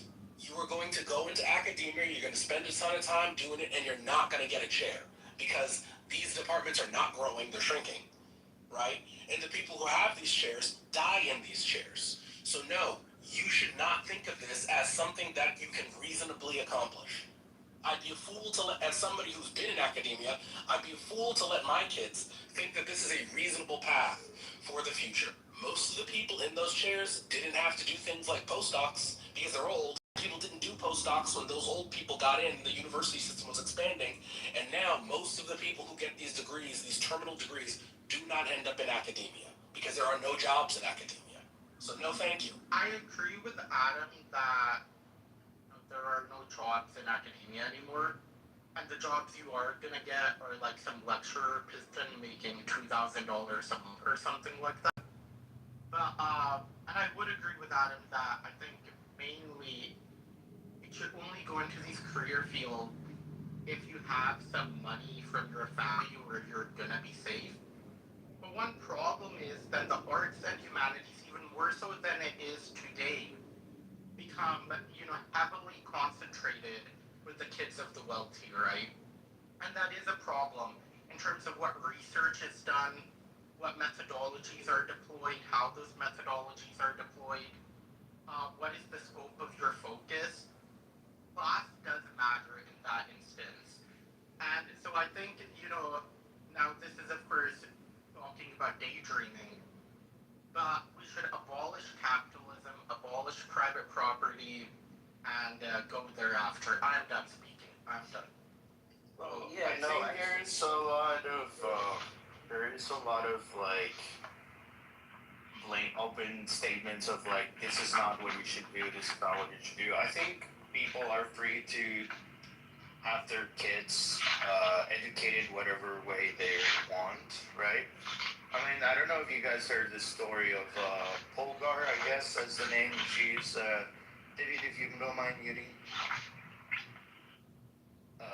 There is this chess player that his dad, they live in Hungary, and the dad of Polgar wanted her to be one of the top players, so there was always concentrated on her playing chess, right? And the guy got a lot of criticism of like how hard he pushed his daughter, but his daughter is a top player right now. It's the first woman, was the youngest woman to reach the grandmaster position in chess, right? And she has beaten the top players in the world. Like, I think she's top 10 in the world right now, and she makes a lot of money. So I think people can judge the dad all they want. I'd be willing to bet she doesn't make it from chess. Yeah, well, how much you want to bet? Okay, how much does she make from playing chess? I'm just asking. She makes more than $100,000 a year playing chess. Does that mean 101? I don't know. You can Google Okay, it. so the answer is you don't know, which is fine. So I'm going to stand on what I said. Just give me a second. I will go on mute. I bet you she doesn't make a shitload of money playing chess. What I suspect is that it's from endorsements, maybe social media, because generally speaking, people who play chess don't make a lot of. Generally speaking, people who play chess don't make a lot of money, but saying that she getting sponsorship because she's a top player. Exactly. So she's getting it from sponsorships and advertising. Because she's a top chess player, though. They are not sponsoring her because she's her good looks, right? She is getting sponsorship because she wins the top competition. And she's a woman. If she was a man, she probably wouldn't be getting as much in sponsorships. Like this is precisely what I don't want my kids to do. Right? Like, I don't want them to enter tournament economies where most of the population who tries gets 0 and 5 people get all of the money that is associated. I don't want my kids to think that that's why I mentioned being a professional athlete. It's bad. I don't want my kids doing that. And by the way, Adam, what you just said, the numbers you said are, Adam, the numbers you said are generous. I would say, like, out of 1,000 people, maybe 5 people make decent money. Sure. You were being Yes. And I don't want them to think being an actor is a reasonable outcome. Just because, just even if you make it, it wasn't reasonable to think that you would make it. I don't believe it. Tournament economies are bad. I want them to focus. Like, we're talking about statistics here, right? We're playing statistics. I want my kids to assume they're in the middle 50 distribution of people who go into any field and pick up based on that. Don't pick based on expecting to be the top 0.01% of a field. That's unreasonable. Let me say this. Like, I think you got my comment wrong. I'm not. My comment was on saying to you that your kids were not gonna have a relationship with you, and that's not the thing for you to do, right? My point is, like, parents have a lot of lenient, a lot of degree to decide what they want their education to the children be, and judging them, I think it's really dumb because it's kind of subjective. Each one has their own opinion on what is the best for the kids. In that example, I was talking about how the parent of this particular person who makes I look $4 to $5 million, and yeah, it's a particular case, statistically very improbable, right? Very unlikely that you will have a top athlete kid and that. Okay, so and just so we're clear, it just went from 6 figures to $4 or $5 million. Is that what I heard correctly? No, I didn't hear that. Okay. No, I said that you said, I bet that she doesn't make a lot of money playing chess, right? I said yes, and I said she probably makes a majority of her money from advertising and sponsorships. Yes, that's what I said. Yeah, it's still money from playing chess. But the point was that you shouldn't judge the parent for their decision. Someone may say, I want my kid to be a scientist, or someone may say, I want my kid to be a professional baseball player or something, and I'm going to invest in that, and that's what I'm going to do. And I feel like parents should be free to take that decision, and judging them for that, it's kind of dumb. So I felt like Sin comments to Adam was really out of place. I get what you're saying. We're on the same page. Okay. So that's the end of my comment. Well, I don't mean to. I'm just stating the fact that that's the future he's gonna continue. If he, you don't know that. Don't people know their own children? I'm not. Well, like, I've got kids. I know. Maybe what I'm saying is, by the age of 12, you can probably predict your kid's social aptitudes and proclivities and motivations. And are you telling him that just by pushing his kid to succeed and enabling it with resources, his kid's gonna resent him? That's fucking ridiculous. Well, it's have happened, and there's a lot of use cases for that. Yeah, but to say it's gonna happen is like I said likely. I would just say likely. That's greater than 2%. Oh my God! Why do you think it's greater than 50%? That is what it is. Why do you think it's not? It's not likely. I mean, I work as a scientist. I work for a pharmaceutical company. Lots of Asians in my company, and all of their parents, when they talk about how they were raised, they were all raised in the way that I'm talking, and they all have relationships with their parents. All of them. Yeah, I would. Again, Mike, it's just a crystal ball. I would think that Adam's kids would totally appreciate. I mean, they know that he's paying $120 grand a year to give them the best education possible, which means they're making the best after-tax money too. Yeah, they're making the best contacts possible to get them future. What if, Steve, if they don't like what they're doing because he forced them to do what he wants them to do? Why do you think it's probable, likely, more likely? You know what? Let me say this. I'll give you a short. Does Sin just think that all Asian kids want to be doctors and lawyers and scientists? Do you think that every Asian kid just like dreams of that? Like, let me give you so Chinese and so Indian. It's not because the kids are like all lining up and saying from the time they're babies, this is what I want to do. Let me give you a 60-second personal family experience. I have a niece, a blood niece. She is currently an attorney. She's been an attorney for 4 to 5 years. She graduated from UCLA with honors and got a 25. I don't remember. She got like a partial scholarship to Harvard because she wanted to go to law school. That's Harvard Law School. She got a full ride, a 100% scholarship to go to UCLA Law School. And of course, we live in Southern California. This won't take more than 60 seconds. My brother, her father, could afford to pay for Harvard, but she didn't want her dad, my brother, to be burdened with that. And by the way, although Harvard clearly worldwide, nationwide, has better recognition than UCLA, UCLA is still a top fucking law school. She chose UCLA. One of the main reasons is that she didn't want her dad, my brother, to be burdened with paying for the tuition. She got a full ride to UCLA. She graduated UCLA Law School with honors and has been an attorney for a couple of years now.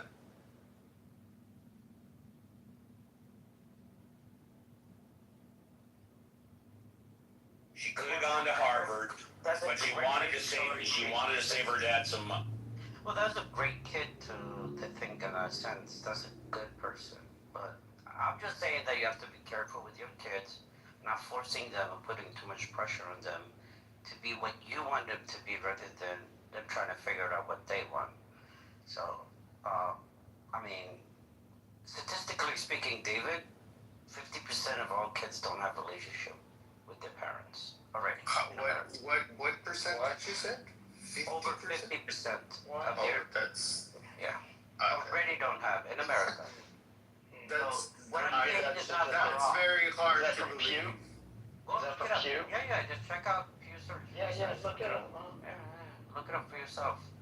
A lot of American kids don't have a relationship with their parents for one reason or the other. So what I'm saying is not particularly something against Adam. It's just as the research shows it. 50%.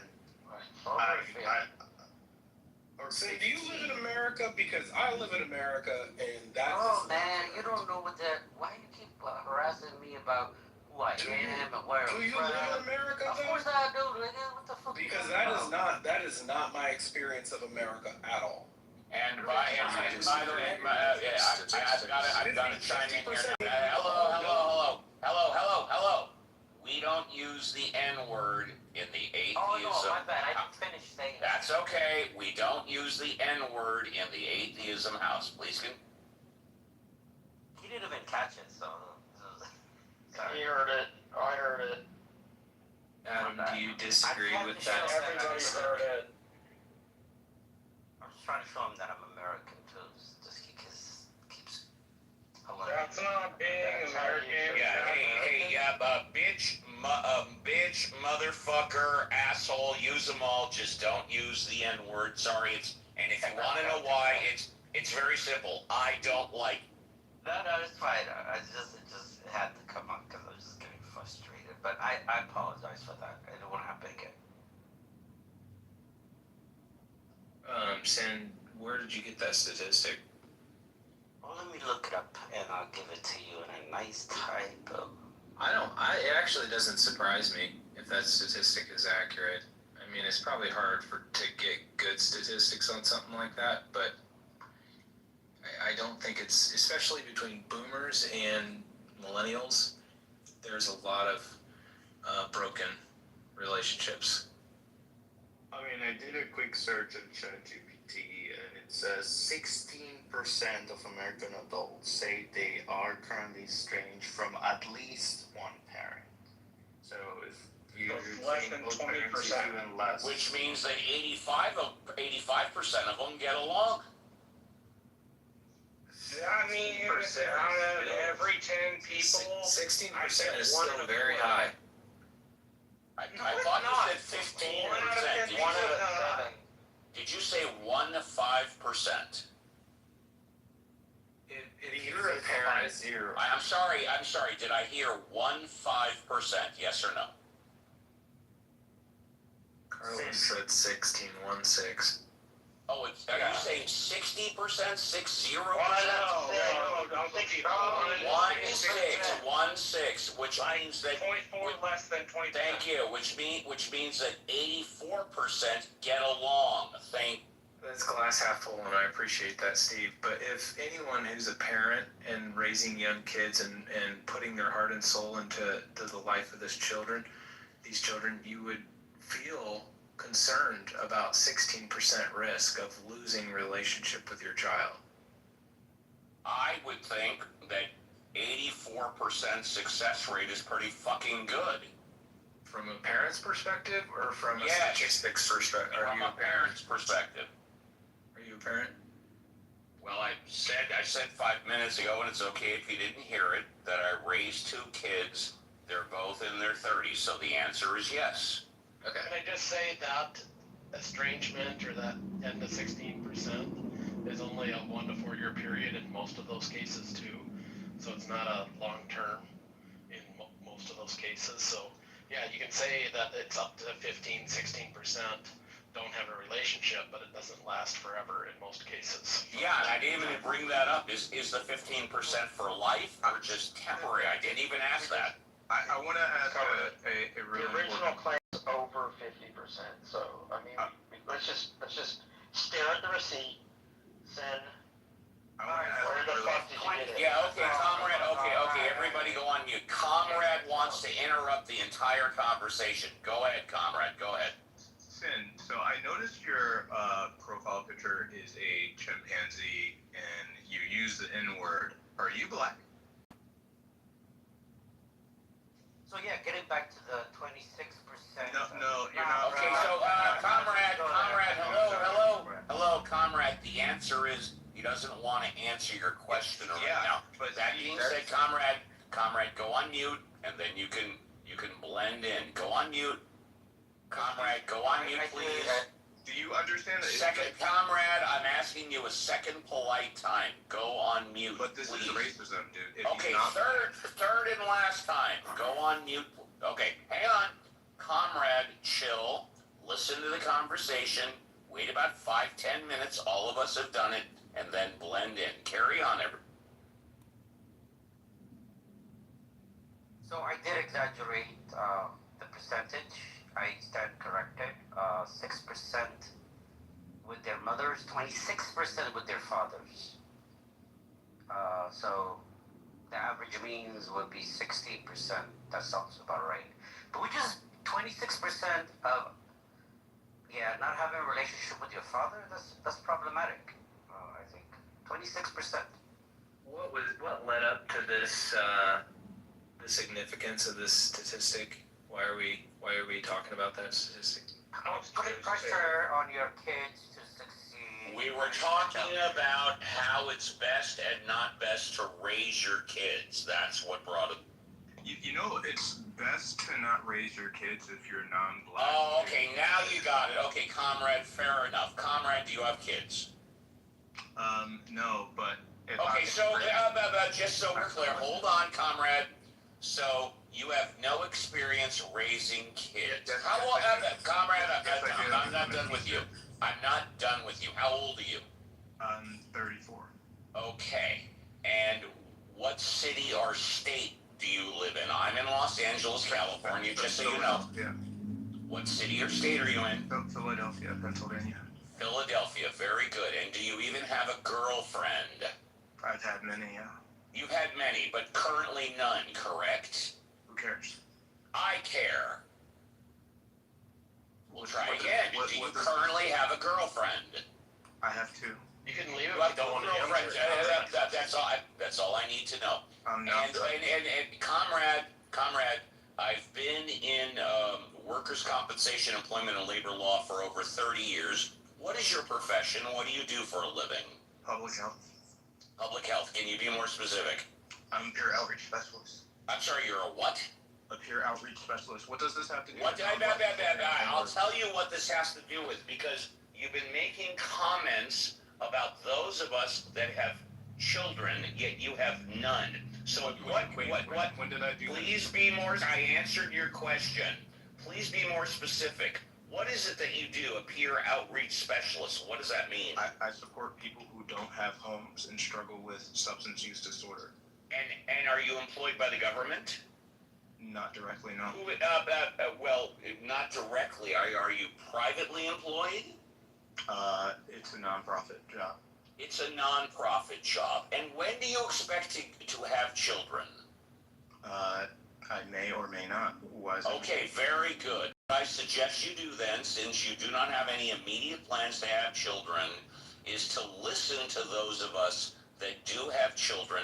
Maybe maybe, let me finish. Dave, why are you so mad? Yeah, why are you so mad? Let me propose this question to you, Steve. Sure, go ahead, ask your question. For you, with kids, I think you will agree with me. Do you think that we should discourage non-black people or people at all from using the N-word? Okay, go on mute. Thank you for the question. Wait, are we just... Well, we're done for now. Go on mute. Wait, can you read? Go on, go on. Steve, why are you so upset? Steve, come down. I didn't hear him. I had a break in my connection. Very good. Ask the question again, because JCC wants the question repeated. No. Comrade was saying something. Imagine what? Imagine this. What? I asked him to repeat the question. Go ahead. Yeah, I said, would you imagine allowing your children to say the N-word? That's what you said non-black people. No, that is not what you said. You said non-black people. You know how to jump around, comrade. Steve, I then extended it. You said non-black people, right? Steve, be honest. Don't lie to me. Don't lie to me. David heard what I said. Don't lie to me. You said non-black people, right? You said both. I said both.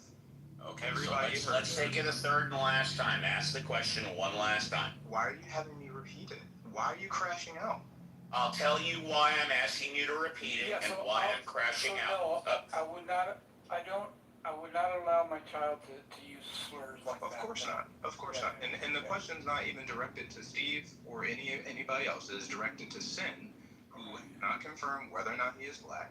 And he used the N-word against a black person on the stage. All right, fair enough. Hold on, stop.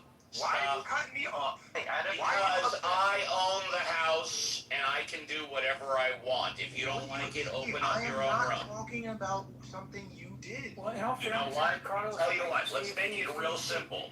Let's make it real simple. Hey, comrade. Hey, comrade. It's not comrade, it's me. Oh, I'm sorry. Carlos opened this room, so I think it was about morality and secularism, and now we're talking about slurs. So just I don't know. Can we get? I'll tell you what, JCC. If you want to keep it in line, I'll go on mute. You got it, brother. Because Well, I'm very surprised at you, Steve. I don't know why you're acting like this. Because really, you know me.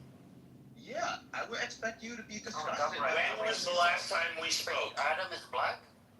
Comrade, when was the last time we spoke? I'm not sure. I don't know. Well, then how do you think I know you? Wait. I am confused too, Steve, why you're acting like this. Like, why are you? We were discussing parenting children. You, Steve, not the other way around. And there was something said about what's best for parenting children, and there were some percentages about losing, relationship with children. Where'd that come from? I'm curious. Adam and Sin were engaged about parenting and pathways and affordances and constraints, and Sin declared Adam's parenting style to probabilistically lead to more likely than not his children would not talk to him. Oh, wow. Okay. That's a bit extreme. Wait, really? How do you know his kids wouldn't talk to him? I had a dad like that. I was just giving the... Does it be talking about fucking old man? The synopsis. And then I'm presuming... Synopsis and Sin used the N-word. Right. I did not use the N-word. We all heard it. Yes, you did. Okay. So Steve has a hard, fast rule. That is not to be... Yeah, and I did. I sort of halfway said it. I didn't fully... You fully said it. No, you fully said it. Sin apologized for it. He didn't apologize for it, and again, even if he didn't yet. He denied it. As soon as you deny it, you're apologizing. Wait. This is the most important thing. This dude has a chimp as his profile picture, and there's no evidence that he's even black, right? So sure. No one should. Oh my God. No one should. Are we doing that hierarchy of oppression part here, or not a hierarchy of oppression. What the fuck are you talking about? It's racist. Conrad, are you that fragile? Are we joking? As an adult man, are you that fragile from hearing My card now? JCC, you're let out of the cage. JCC, you're let out of the cage.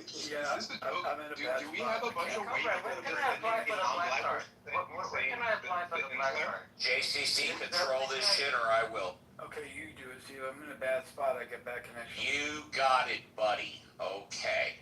That means I'm in trouble instead of the people defending racism, right? All right, so I think we should Could I share establish my perception on the exchange? Johnny, I don't think we've heard from Johnny, have we? You did hear from me earlier, and I think you may have actually confused my voice with Comrade's. I would love to hear your opinion, Johnny. Take a few minutes. Sin used a word none of us are a fan of. It's called the N-word. It's called the N-word. I pointed it out to him. He immediately apologized. Please continue. I did hear him apologize also. When Comrade was frustrated because of what because he perceives that Sin is a non-black person, and he also didn't like my authority of trying to get the room back under control. Please continue. Agreed. Hold on. I'll tell you what I'm talking about. I'm the head mod. I'm the owner of the house. Go on mute. That's what I'm talking about. But then I believe Go on mute, Comrade. Thank. And I believe Comrade wanted to find out whether or not Sin was black, and pressed him on it, and that seemed to frustrate you, and then everything kind of spiraled after that. Is that correct? Yeah, I mean, the room is not about who's black, who's not black, right? You said a slur. I did not use a slur. Yes, no, you I did. did. Because I don't consider it a slur. Didn't I just say he apologized for it? Let's move on. He apologized for it. If a white person says the N-word, he's or a not- non-black if he's person saying says it's the not a N-word, slur, it doesn't he's not matter if they apologizing for it. apologize. Sin, just say you identify as black, and then you can say it. That's all you have to do. I move Just say him. you identify as I did black. not call anybody that. Him to the audience. Okay. I'm sorry, you moved two to the audience. I move Sin to the audience. Well, you're the super mod. It's on you. Oh, okay, so. I mean, it's my house, but you're the super mod. You can do whatever you want. So we can. I think that it's a good rule. We don't want people to using the N-word. It doesn't matter if it's a good rule. It's a rule, period. Don't do it. And we need to try to discourage that kind of behavior. We can go back to the conversation, which was if parents have the right to essentially decide what to do with their kids. I mean, it was not the original one, but it evolved into that.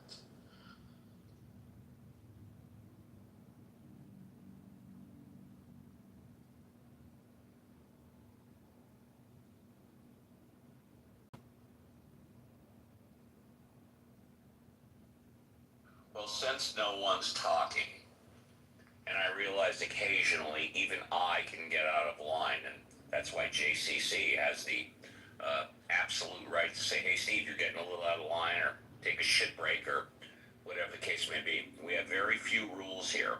One rule, no N-word, period, end of story. Next, as long as y'all are not insulting each other too much and speaking over too much, I will let you go as long as you want to. I'll just listen. But when people start arguing, when the personal attacks start happening, when 5 people start speaking at once, that's where I have to do my thing.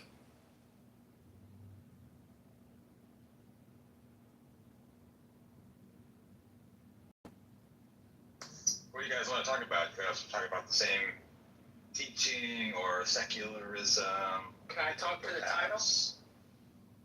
Yeah. Yeah, I would say that secularism is the best way to reach the goal of having a moral society, because I think values are agnostic. And what I mean by that is, let's say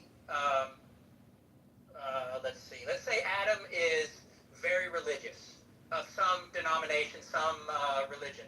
And let's say I'm not religious at all. If we act in the same way and our behaviors are the same, such that we respect the rights of other people, we pursue our own interests without harming others, then what's important is that we share the same values. And a third person, say Steve or JCC, looking at the two of us behaving in the same way, raising our children to respect others and be courteous, polite, kind, etc., hardworking, then Steve and JCC may not be able to tell who's religious and who's not. Let's say we don't wear, jewelry or crosses or whatever the case may be. So the values that are internal to the society are really agnostic, because kindness is not unique to religion. Hard work is not unique to religion. The values are independent and shared across religions and societies. So I think being secular allows people to behave with a moral compass independent of any specific religion. If I want to be religious, then I can do that, but the behavior, that's observed is still the same. Well said. Oh, I forgot one other rule. When a moderator is speaking, be quiet. That was well said. Yeah, I agree. And I think even prior to Homo sapiens walking the planet, or even any hominids, morality was there. So therefore, it started off secular. It's demonstrated that you don't need any kind of belief in a deity to have morals.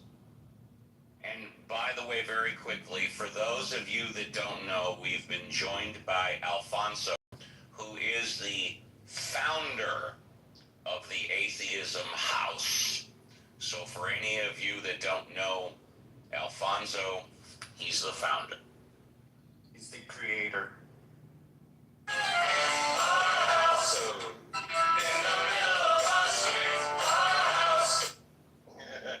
Nice.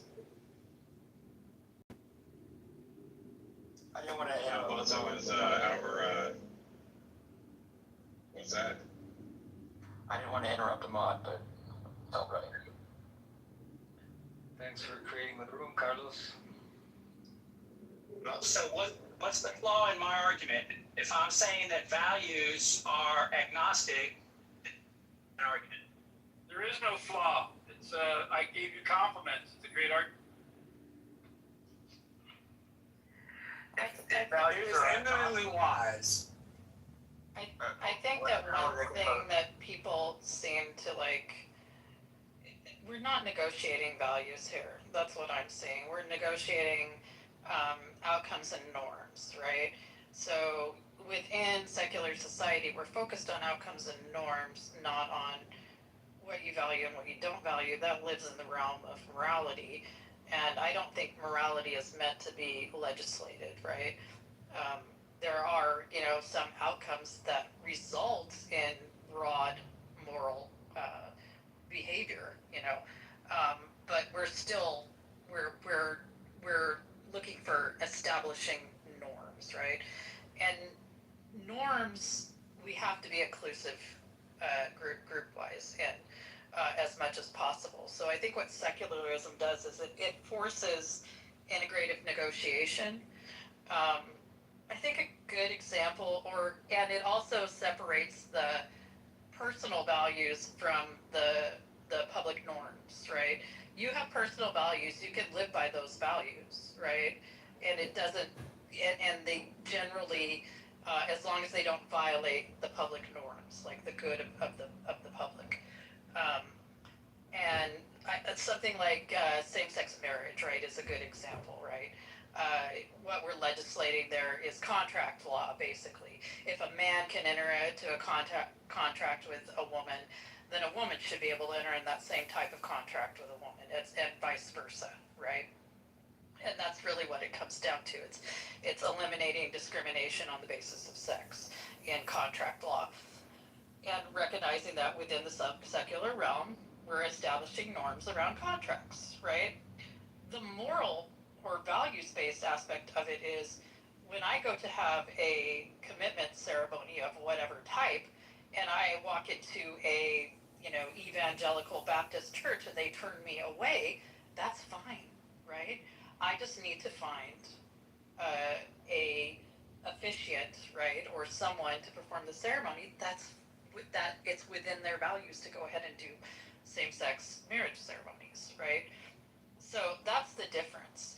And what I object to is like people trying to legislate their moral values and preferences into societal norms, especially in cases where it restricts the liberties of others, and the exercise of those liberties has no negative, net negative to the public and society at large. I agree with that. I would just add that ethical behavior is downstream of values. So if then I can that value would behave is a priority. Can you say that again, Brian? You were breaking up really bad. I said that moral ethics are downstream of values. So if I value life, then that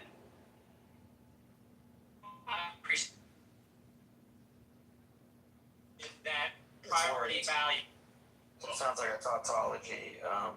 I'm not trying to cut him off, but to just shift it and say, well, your values are your morals. What have you really said? What informs your values? Can you be more specific? Yeah, what I'm saying is you have to start with values, and primarily you have to start with those? With valuing. The conditions around you. Well, the most fundamental question you have to ask yourself is, do I want to live or not? And then from there, you say, okay, I value my life. And from there, you combine that with the requirements of living, eating, breathing, cooperating with others, etc. So valuing life is the most fundamental value, the most fundamental question you can ask yourself, and everything derives from that value.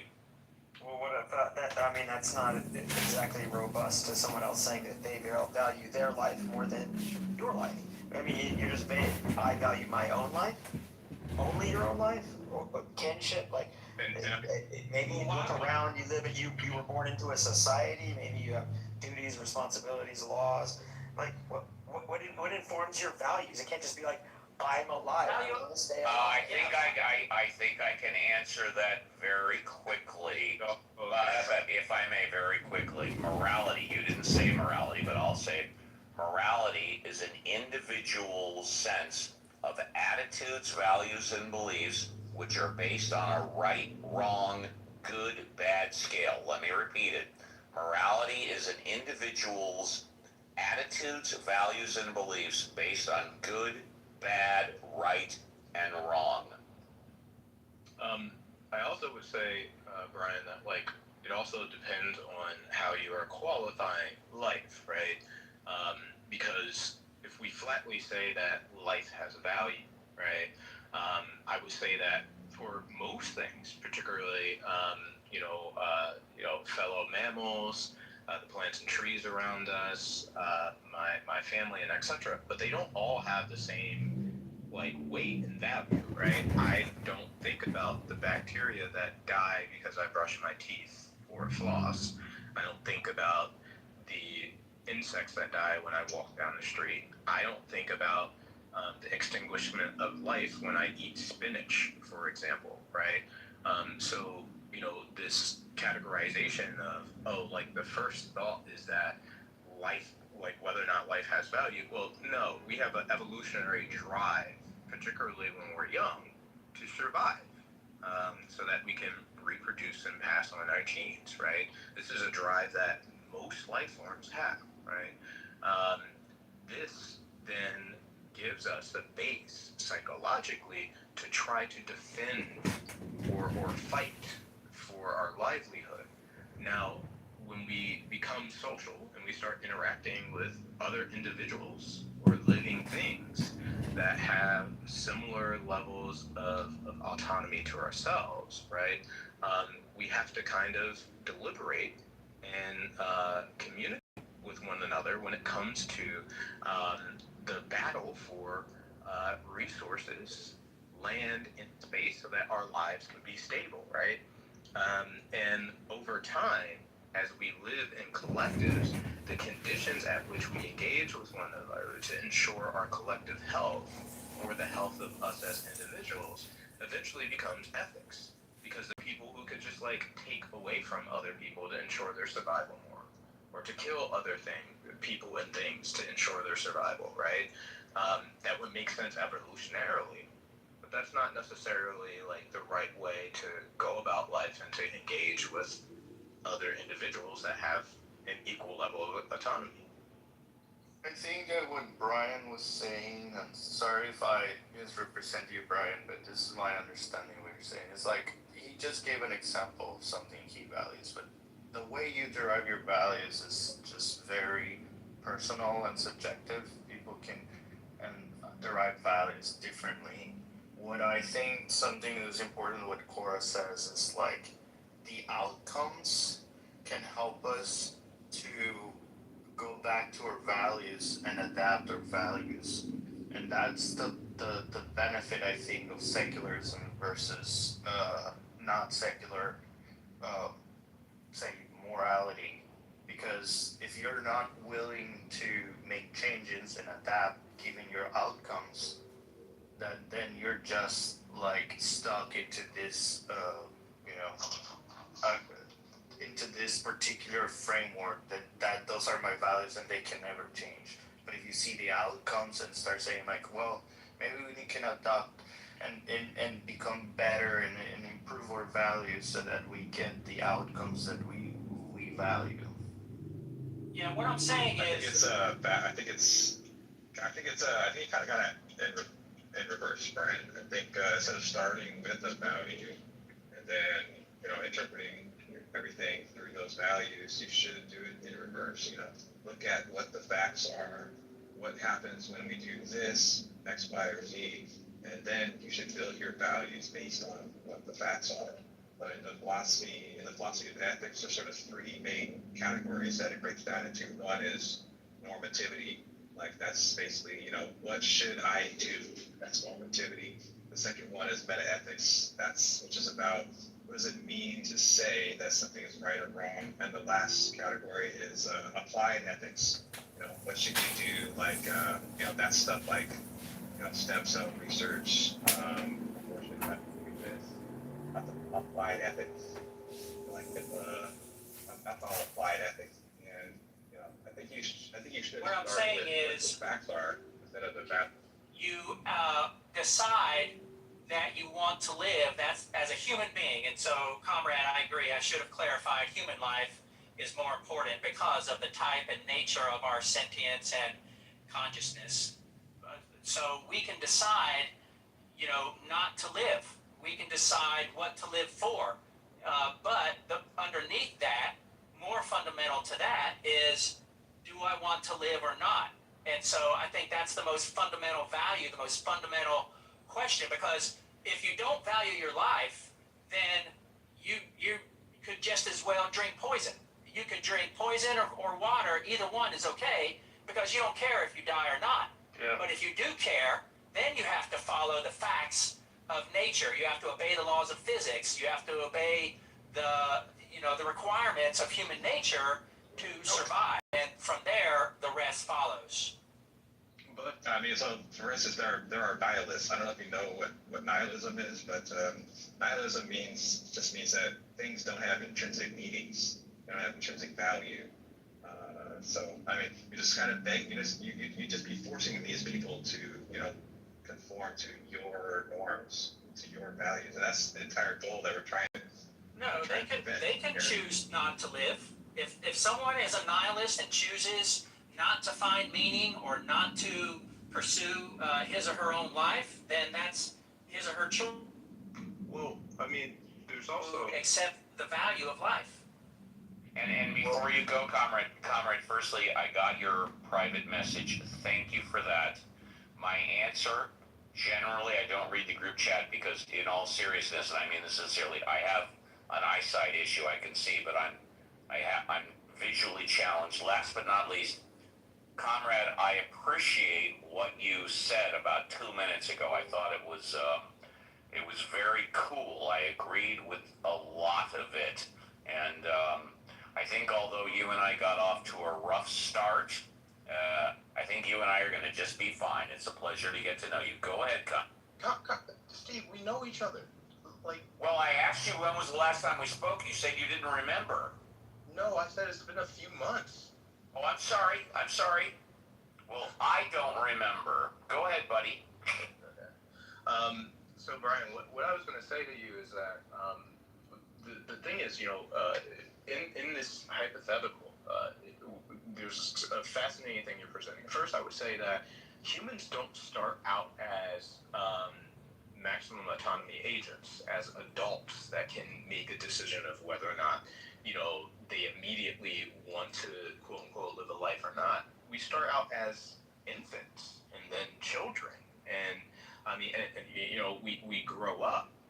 And during that period is a period of exploration. And kids they don't come out of the womb and think like, oh, do I want to live or die, right? And even then, after people grow up, we do have an issue with suicide, but it's not like 50-50. It's not like large sums of the population are just like calling themselves off, right?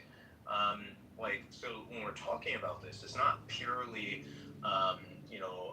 an intellectualization of why people act and do certain things. It is really based upon the conditions at which we come into this earth, right? So genuinely, I think what is divorced from ethics is the understanding about the material and social pressures that result in the conclusions that people make about the world. You come to conclusions about the world because your parents teach you a certain thing, because the people around you think certain things, because you have certain resources available or not available to you. So, if you had nothing around and the only way to get resources was to steal, stealing wouldn't be seen as a negative thing for you. It's the only way you can survive, right? So really, it is the external existential pressures which determine, the psychological outcomes. I think that in that scenario, someone who doesn't value his life would resort to stealing. A person who values his life, both in the short term and the long term, would look for cooperative ways to develop skills or create value amongst the members of that society to say, I want to earn, I want to provide value in exchange for value.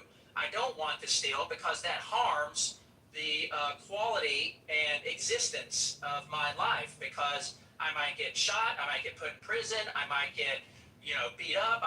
So someone who values his life would not resort to stealing. He would find a way to create value and earn his way.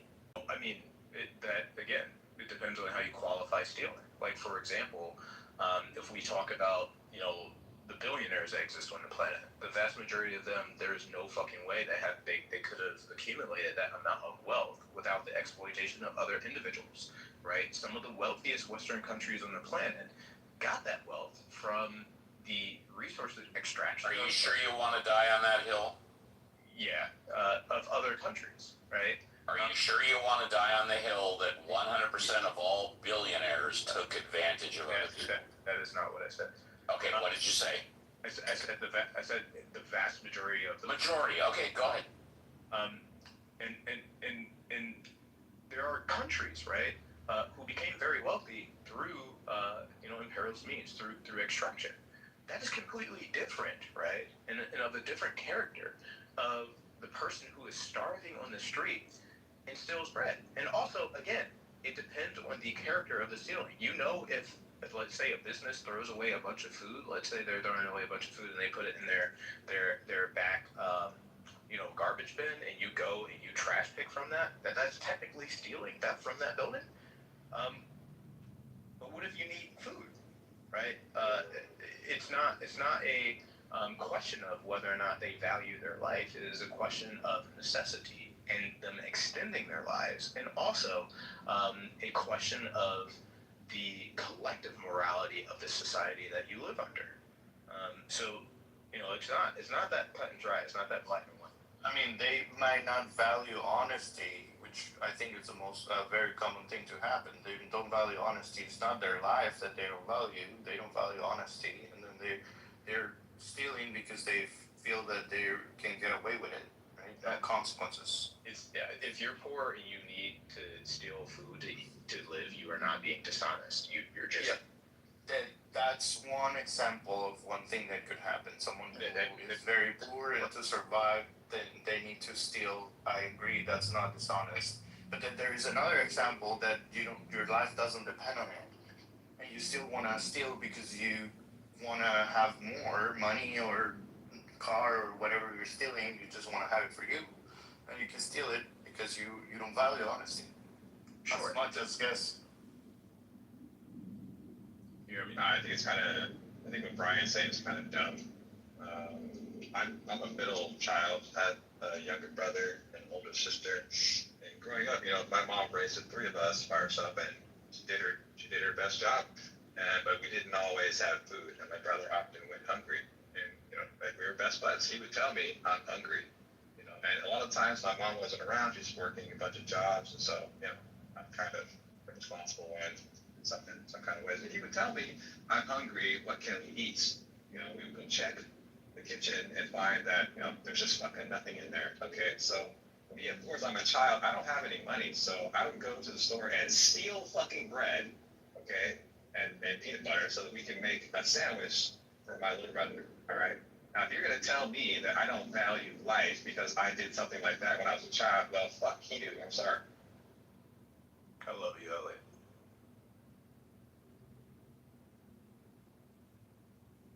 Thanks for sharing that, Elliot. And sorry you had it rough.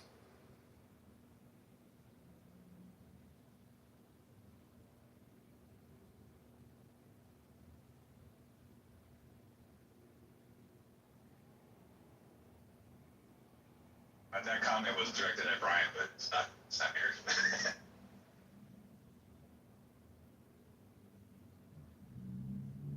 Yeah, his PFP was a Bible verse. So I think he has like a religious view of what morality is. Put him in the stocks. I think the other thing is like the way he framed nihilism, recognizing that something has no objective or intrinsic meaning, right, doesn't immediately mean that you don't value things, right? It just recognizes the fact that all of that value comes from subjective preferences, and the meaning comes from the meaning that you choose to give it and build around it. So you can value life as a limited resource, right? It's not a gift from a supernatural being, right? that objectively is good, right? It's something that you analyze situationally. And yeah, do people commit suicide? Sure. When their life, right, ceases to provide them with any sort of value, that's where they get to that point. Where they aren't benefiting from being alive.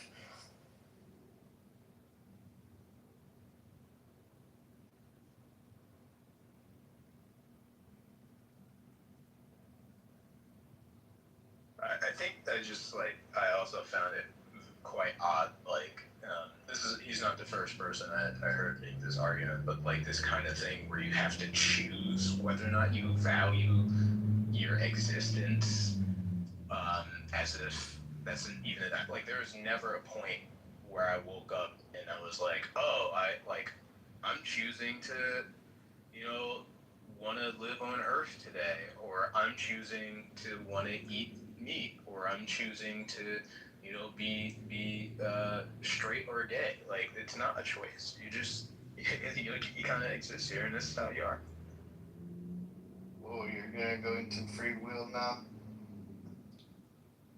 Oh, I'm very much a pretty orthodox physicalist. I take thermodynamic view of free will, so it wouldn't really jive with the way people talk about free will.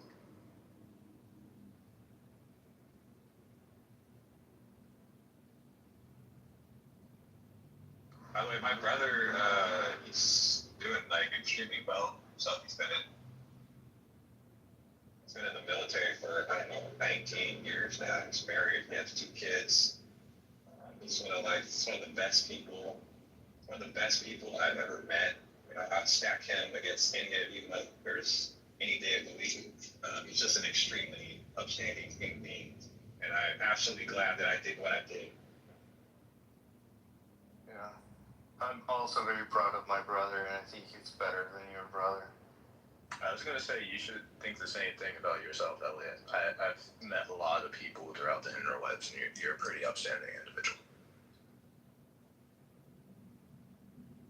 And I kicked, what's his name, for his comments in the chat there, comrade. Oh, I didn't even see what he was saying. It's like, Oh, yeah, it was, he fucked himself even more so in the chat side. yeah, no, I knew as soon as I saw the chimp profile picture that he was definitely a racist troll.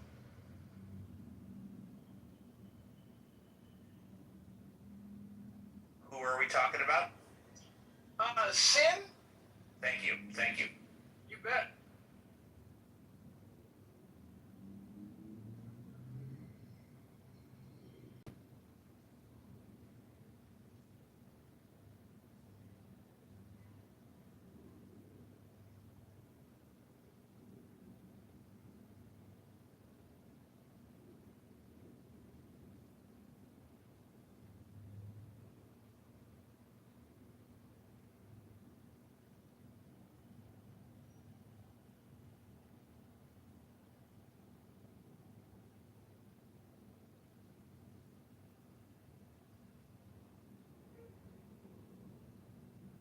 Yes, and comrade, please forgive me. I'm getting old, but that's no excuse. I don't remember our conversations from a few months ago. If you wanted to refresh my memory and tell me what we talked about, I'd probably remember it, but I don't remember those conversations. We would debate Benjamin a lot. We would have atheist debate.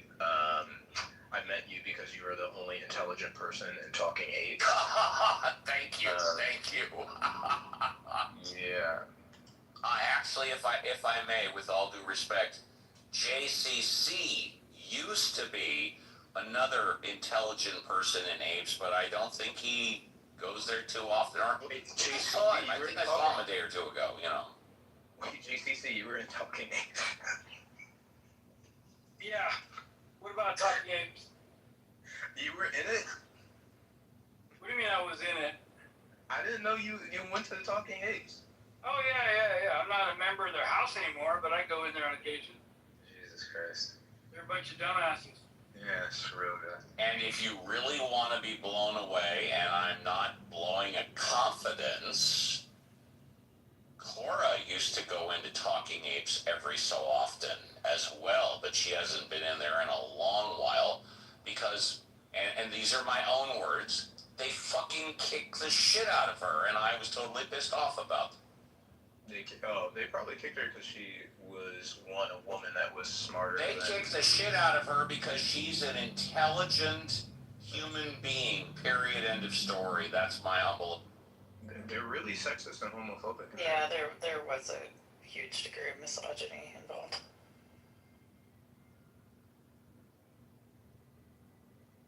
Are you guys talking about the Talking Apes? I got mixed opinions about that, but one of my favorite people on the app is actually the fucking Canadian dude. What's his name? Jeremy, aka Cypher. Yeah. Jeremy. One of the main reasons I like to go on the Talking Apes group is just because Jeremy will be in there just talking about anything. Yes, he's very entertaining, but also, and you can quote me, get your tape recorders ready, he is a motherfucking piece of shit a-hole. And you can repeat that I said that, and I'll give you examples. He just recently advocated within the past 48 hours that he endorses an abortion at 8.5 months, number one. Number two, he endorses male children, that would be children under 13, required to get a vasectomy. He endorses male kids under 13 being required to get a vasectomy. You can quote me, you can tell anybody I said that. Wait, why? He is a motherfucking asshole. Why does he advocate that? Was he? You'll have to ask him. Given what I know about him, I'm kind of tempted to say that he's trolling you, because that's just sort of, oh, this is not wrong guy to troll people. But I mean, on the other hand, he might actually believe. Yeah, no, fair enough. He's trolling, but he said it. I verified it. If he's trolling, he's trolling, which again is why I consider him a motherfucking asshole idiot.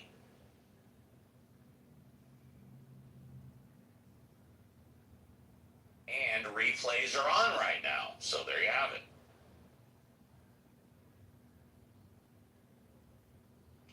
He's definitely an asshole. I've told him that much. Wait, replays are on? Oh, I thought they were off. There was someone from Iran here before, and I said they were off.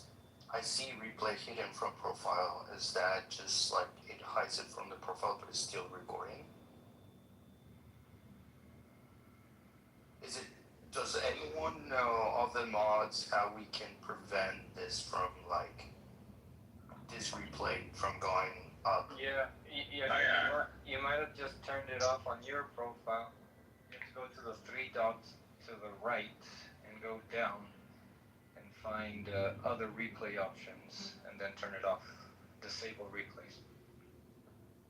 You're scared of Jeremy now? Come on. Okay, Jeremy, if you're listening to this replay, every time I hear you speak, you remind me of the Canadians from South Park, where the top half of your head is disconnected from the bottom half of your head, and you just talk a lot of shit. Bring it on. Yeah, and by the way, you please feel free, take a minute and say how you disagree with me and you think how Jeremy is better than sliced bread, and then you're covered. No. Jeremy and I have disagreed vehemently. He knows I disagree with him pretty virulently. So I would not be endorsing the dude at all.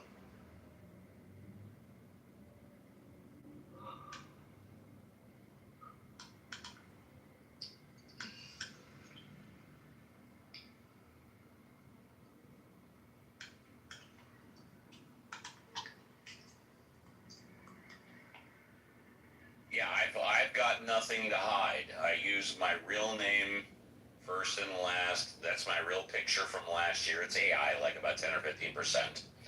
And I'm very careful about speaking when, on Clubhouse, because I know anything and everything can be recorded. And Jeremy, currently known as Cyberpunk, says a lot of things which I confirm that he says he believes in. He might be lying. But based on those things, I find him to be one of the biggest pieces of shit motherfucking assholes on the...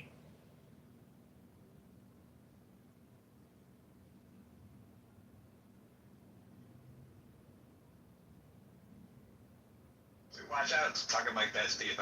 There's people out here who have the same opinion of you.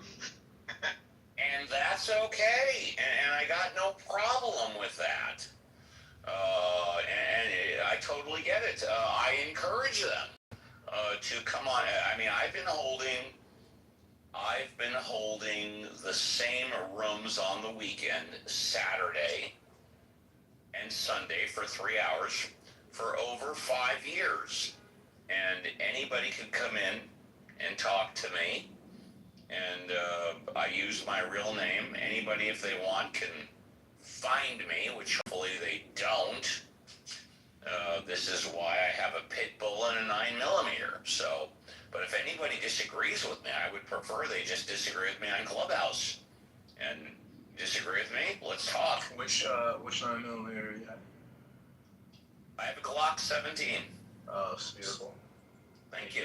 You should get a newer Glock model, but well, I'm not a gun guy. I'm not a gun expert. I have a pit bull, and I have a firearm. And I mean, if anybody comes into my home and they're not allowed to, they're gonna get either eaten or shot. I don't carry it around with me. It goes two places. It stays at home, or it goes to the firing range. If somebody catches me out on the road or out on the freeway, I'm telling you right now, I don't carry a gun in my car, but I carry it in my home. And so, yeah, there you have it. That's it. you should make a PCC. What is a PCC? It's not a PCC. It's like an AR pistol. I'm saying it. Oh, I'm not modifying. No, I appreciate the recommendation. I'm not modifying anything. I bought it for what it is, and I use it for what it is, and I'm not that experienced in guns like Marshall, and I see Marshall has the phone, whatever there. I mean, Marshall knows. Let me rephrase. Marshall has forgotten more about firearms than I will ever know, okay? So, I just use it for home defense. Fortunately, I've never had to use it. The only time I carry it around with me is from the car to the firing range, and that's it. If someone wants to mug me when I'm going to Ralph's and shopping, they can have everything that's on me. I don't care. I feel it. Still pretty cool.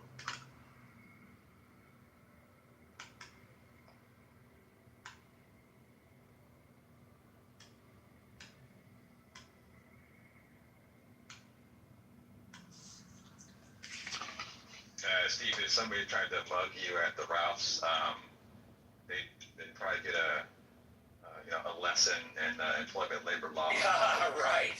No, I'll tell you what they would get. They would get under $50 in cash. They would get my credit card, and they would get under $50 in cash, and they would get my credit card. And that's it. You shopping list. And my shopping list. Yes, exactly. Yeah, exactly. They Yeah. probably get your phone and enter in this conversation. Oh, I'm sorry. They would have my iPhone too. They would get my iPhone. Yes, they would get my iPhone. Yes. Hey. My life is worth a lot more than that. Take it, because everything at Ralph's is on film. Plus, they have the security guard there, so it's all filmed. I'll get you later. I'll get you.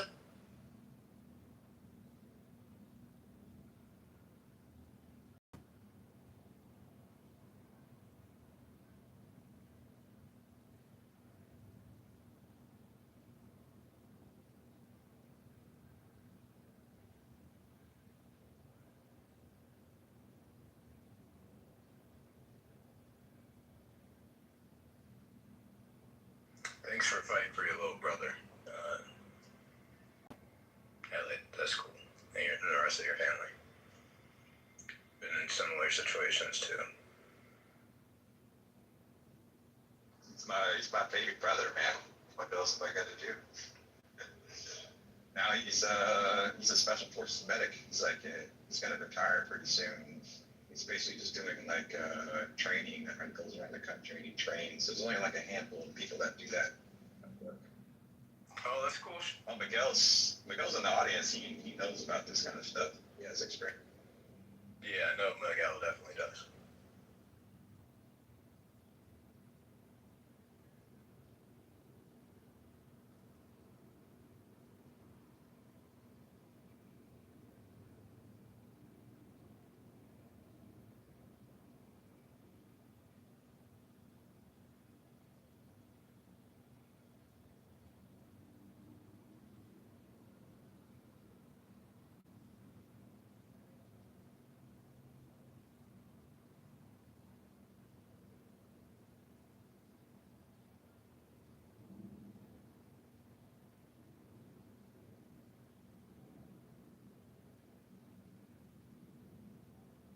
disappointed comrade. My sister also went in as a Patty Bunk Whiskey. That's what I bet.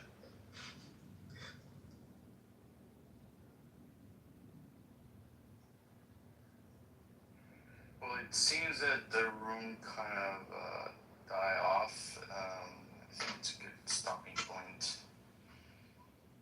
Thank you guys for contributing, and yeah, keep coming to the atheism. Thank you. Don't close it out. Don't close it out. You can leave, but I'm gonna take it over. Don't close it out. You're gonna keep it open? Okay. I'm gonna keep it open. Yes, sir. Thank you, Carlos, for opening up the room. Thank you. Yeah, that's good. I'm gonna keep it open. All right, there we go. We'll go ahead and change the title. Let's see here.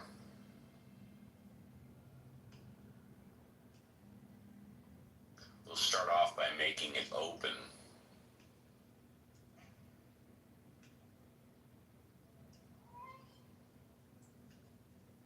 Let's see here.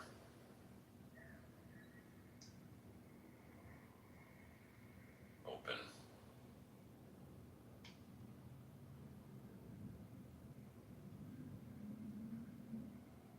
There we go. And let's see if anybody wants to come up and talk. I'm looking at the audience. I don't see anybody raising their hand. I'm going to go ahead and make Comrade a moderator. Comrade, have you been a mod before? No, yes, maybe. I don't want to be a mod. You don't want to be a mod? Okay, no, that's fine. That's fine. No problem. You won't. But yeah, I've moderated before. I just don't. No, it's okay, buddy. No sweat. All right, there we go. No sweat, man.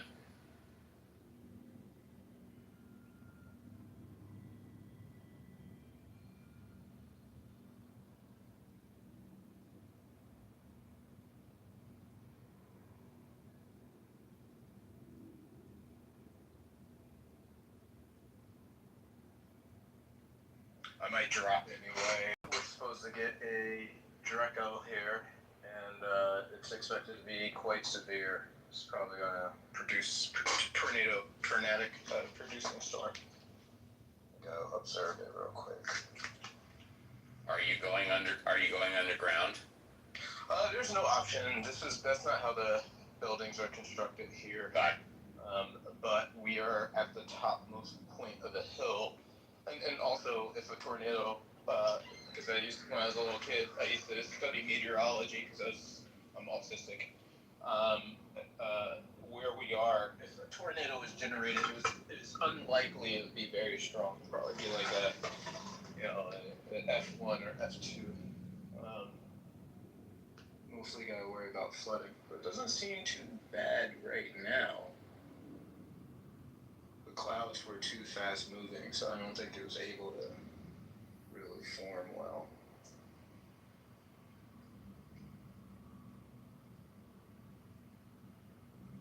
We'll see. Might lose power though.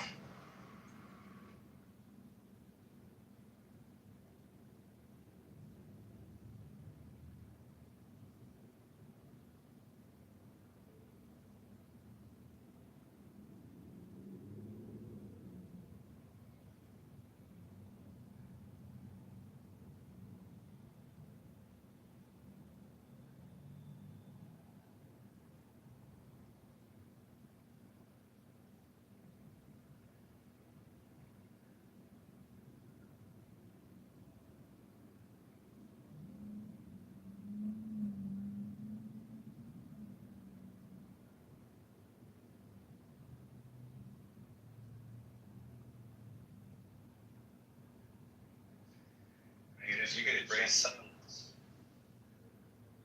Alfonso, I was gonna say earlier, you are like the atheist muse. You're like our spiritual advisor. Kind of a lot of ways. Steve, did you get a chance to read the AP link I put in the chat? Like No, I didn't. Do you want a green bean? Not really. Okay, then you won't get one. And the answer is no, I didn't read it. No, no.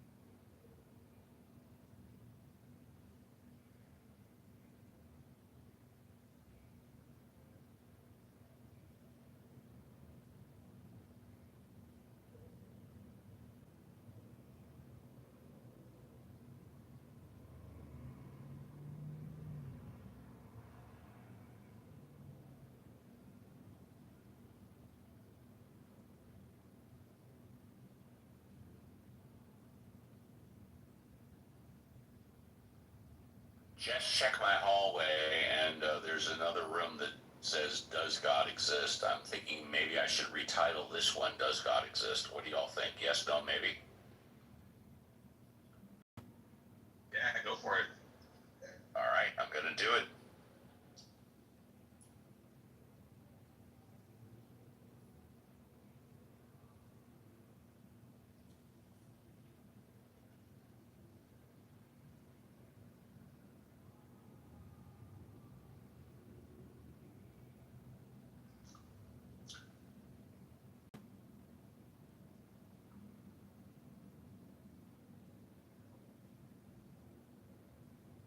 I made it slightly different.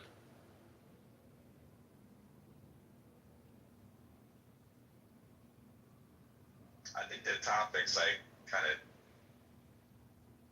it's kind of a oddball topic because for a lot of people that believe in God, they didn't get there by thinking through it rationally.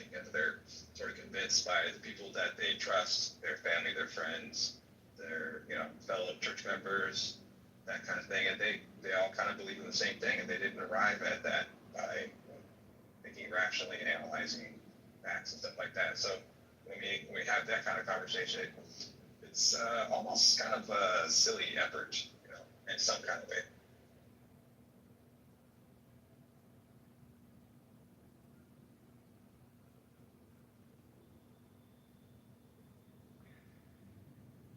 I would like a title that along the lines of what knowledge informs wisdom. You know what? I just thought of a new title. I'm going to put it up there, but if Alfonso, you don't like it, I'll change it. I'm going to put up a new title. Hopefully everybody will.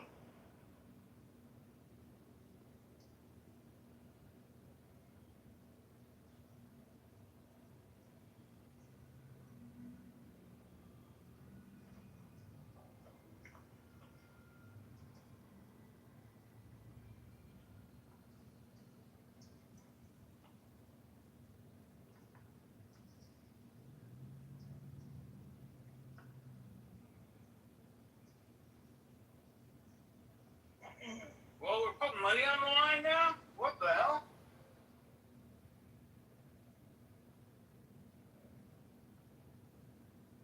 Prove to you, Steve, or prove to the world?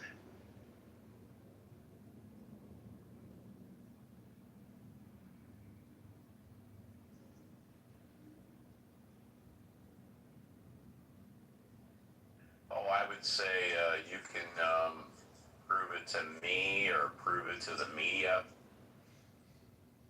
I will pay you $500 if you can prove to me or the media that God exists. Fuck are you doing? What's the problem, JCC? If you please convince me, I'll erase it. No, some woman was driving on the wrong side of the road. Oh, sorry, buddy, sir. I'm hot miking, so yeah, gave me flashbacks of my head-on collision. Yeah, no, I thought he was talking about my $500. No. All right, Steve, how about this? Let's say, all right, I'm going to prove God exists right now, okay? Before you do, should I increase it to $1,000 or is 500 good enough? I wanted to make sure people believed it. They believed $500. I've got the money. Yeah, go ahead. Okay, my left shoe is God. My left shoe exists, therefore God exists. I've just proved that God exists. So, hey.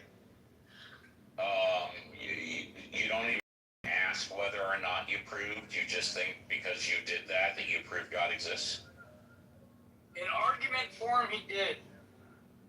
All right, very good. Tell you what then, let's do this. Go to any of the networks, ABC, CBS, NBC, what's the other one? Fox.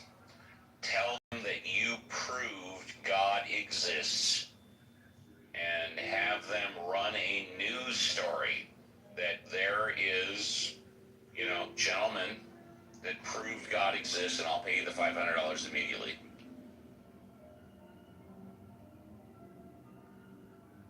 Oh man, if I went on Fox News, we would not talk about God.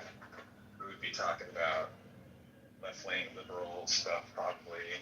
They'd probably try to turn me into They talk about God on Fox News all the time. They talk about God on Fox News all the time. One of the things that I noticed that they do a lot, at least on the mainstream, like what am I looking for here? What's the word I'm looking for here? I mean, I'm just figuring that since Fox News talks about God all the time, that if someone were to be able to prove God exists, that would be their first story, right? Maybe. I don't know. Yeah, I don't watch Fox Maybe. News so Okay. much, but All right. I notice all the times, like they'll have like left wing people on their shows. And with it seems like their goal is to use them as a cudgel to attack the center left. Their goal is to make money, and how do they make money? By selling advertising.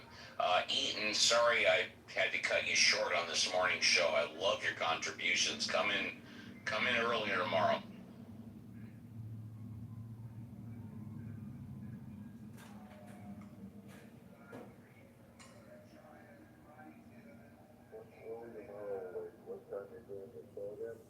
Oh, it's on. Your mic is low.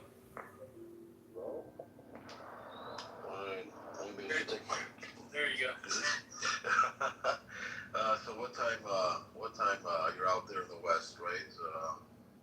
I forgot, I haven't been in the app for a while, so what time is your show, Steve? 7 a.m. Pacific Standard Time. 7 a.m. Pacific Standard. Alright, so, yeah, it's about 10 hours. Okay, I got it. So, if you're 7 a.m., it's my 5 o'clock in the evening. Alright, cool. I love it. I love your show. 3 hours only. Eaton, you're very kind. Thank you very much, Eaton. Thank you.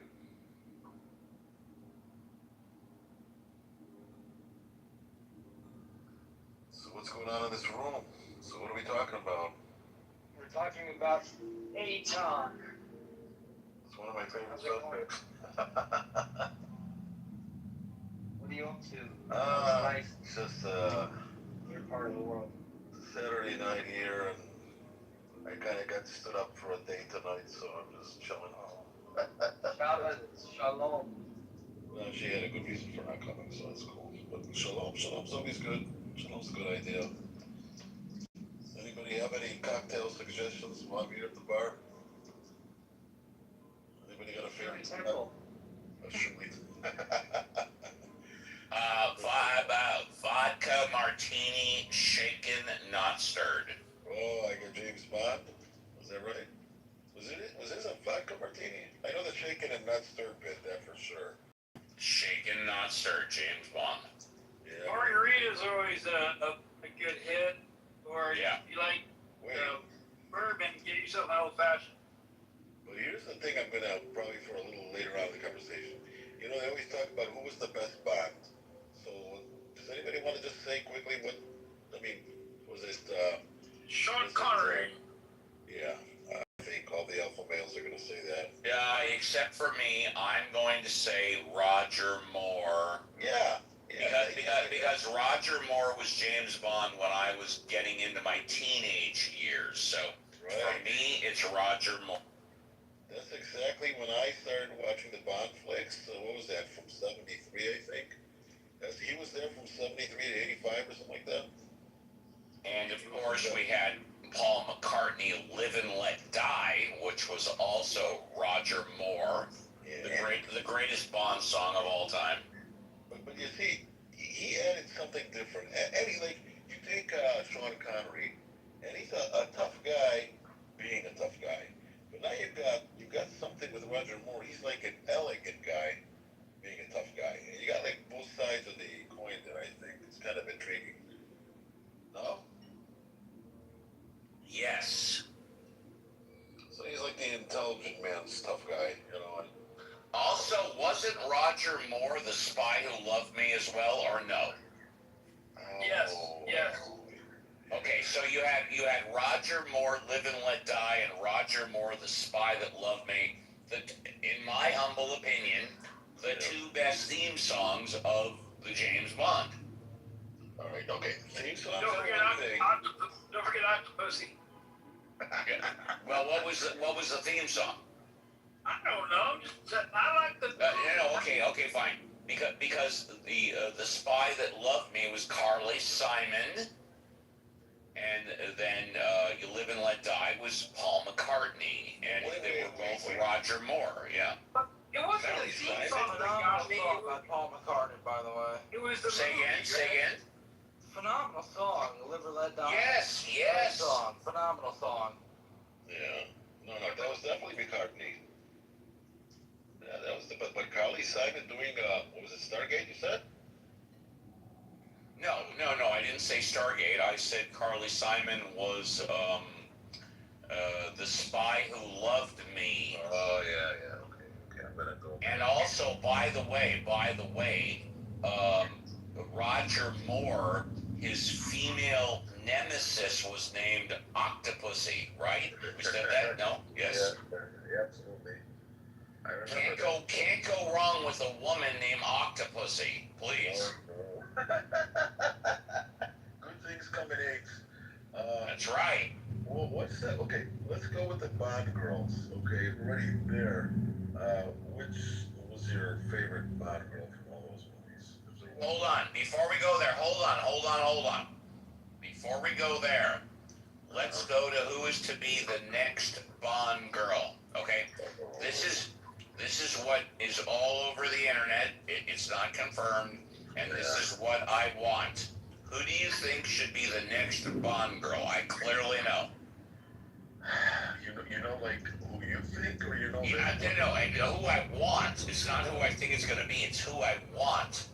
Okay, I got it. Because in my mind, she is the for a whole. And JCC may know who I want. I don't know, but I've spoken about her. I've talked about her. To me, she's the hottest chick on the planet right now for a variety of reasons, and she should be the next Bond girl. You know what? I haven't seen a lot of Western. Okay, JCC, do you know who I'm talking about? You probably don't, and that's okay. Where have you seen? Can we get hints? This is interesting. I'm just going to give you the answer. Right. In my humble opinion, the next Bond girl, get your tape recorders ready, should be Sydney Sweeney. Sydney Sweeney should be the next Bond girl, without a doubt. Wait a minute, I'm going to look that one up. You can look it up. I can put it in the group chat.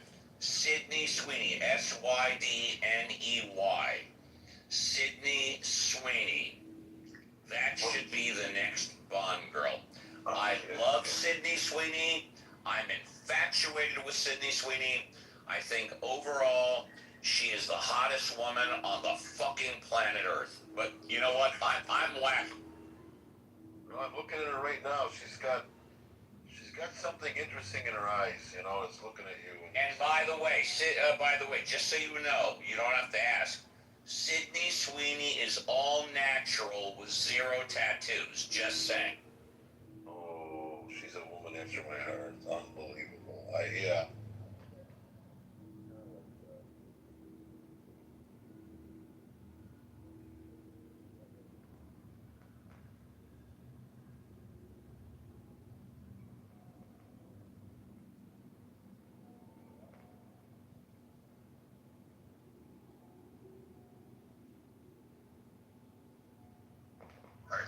history.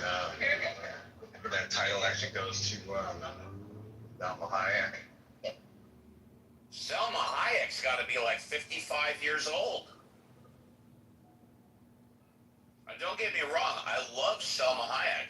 One of the greatest things I ever saw was at the Academy Awards. Both Selma Hayek and Penelope Cruz were on stage together doing an award. I love them, but they're 55, in their late 50s. Sydney Sweeney is in her late 20s. She's got to be 28, 29 years old.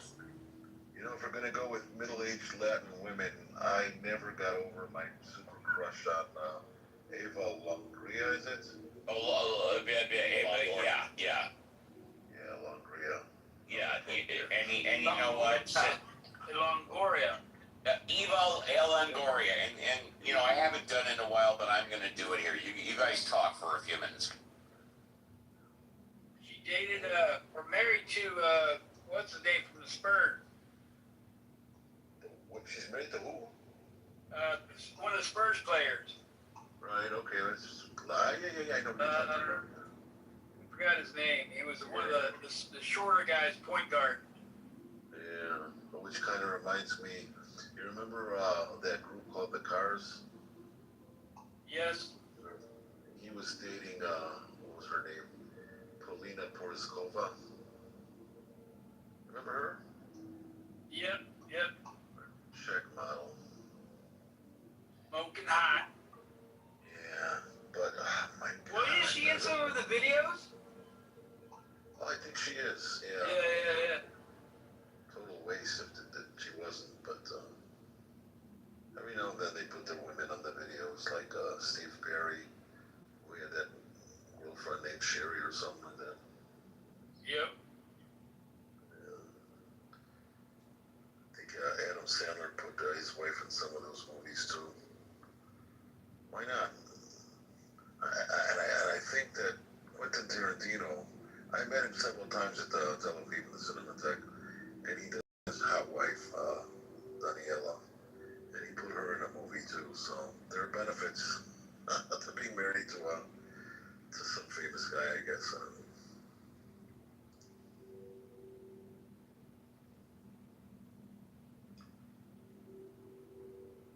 Well, here's the thing I want to throw you guys. This is an interesting subject. While we're on the topic of James Bond, one of the what do you want to call it, the candidates or the possibilities for being James Bond was this that actor Idris, is it? The black guy? Something Idris. You know what I'm talking about? Idris Elba.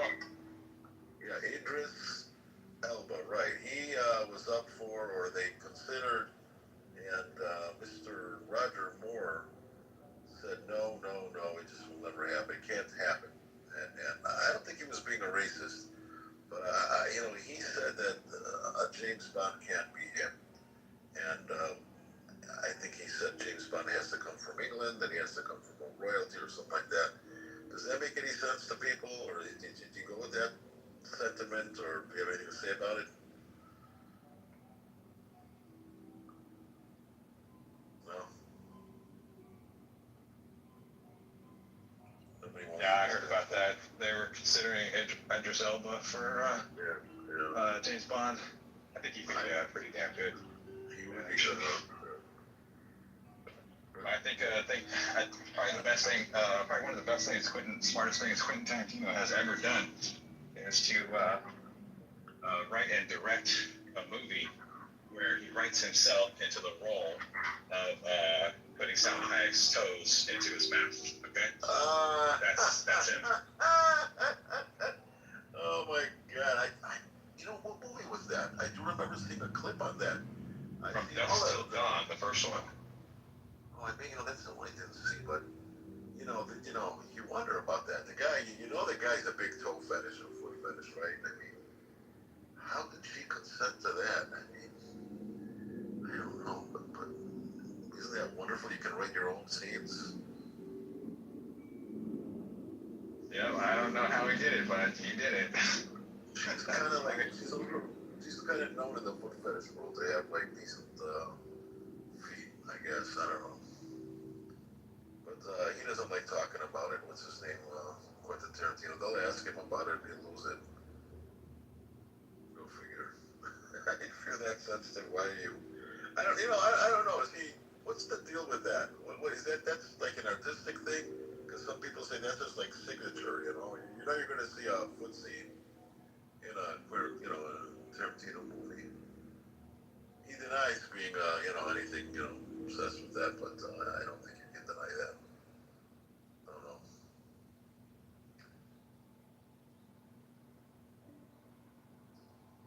Yeah. Selma Hayek has an interesting cultural background. She's obviously Latina, but you know what the other half is? This is common knowledge. She's Lebanese. No idea. Yeah, she's Lebanese. I don't know if this is true, but I heard back in the day that Farrah Fawcett was part Lebanese too on her mother's side or something like that, her father's side. That's how she got the name Farrah, but I don't know, it doesn't seem right.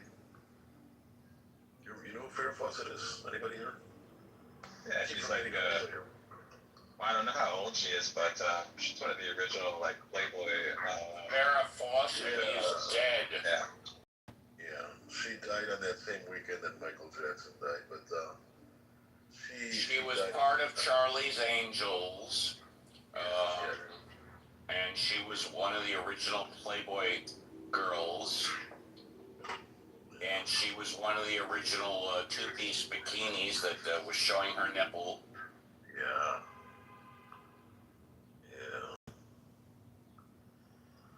70s icons. She defined, how did Wayne's World, those guys say, she defined hairstyles from all chicks for over a decade. You remember that, Steve? Everyone used to have feathered hair. Farrah Fawcett was one of the originals of feathered hair. That is correct. Yes, thank you. I've been closer to her in my room. Hell yeah. Oh, who did? Her and the Charlie's Angel. Well, the most famous scene where the poster is in a room is in John Travolta on Saturday Night Fever, where he's like, you can see he's got all these 70s icons in his room. Yes. He had Al Pacino. He had her. He had Sylvester Stallone. And he had Farrah Fawcett. Exactly. That's right. The classic one. She was wearing that two-piece bikini where her nipples were sticking out. Yeah, that's right. Yeah. How that was not going to be a success is that's a no-brainer. How many millions of posters do they sell? Lots. Lots. I remember during those years I went to a religious Jewish school, and one of the kids came with a t-shirt with Farrah on the tall nipple thing, and they sent them home. They sent them home. Yeah. I keep forgetting, Steve, if I'm like 2 years older than you or younger than you, and I know that we're very close in the age. I'm 66. Ooh, 66? I was born in 1960. Wow, I thought that, you were a few How old are you? No, I don't get near you. I'm 60 even. Okay, fine. Yes, I'm 66, yes. You're a late end boomer, and I'm in Yes, I'm a baby boomer, yes. Yeah. I love that generation. I wish I was a boomer. I have boomer envy. No, it just seemed like, we're not too far apart anyway. We kind of remember the same memories of stuff. It's not a problem. It's all good. Yeah.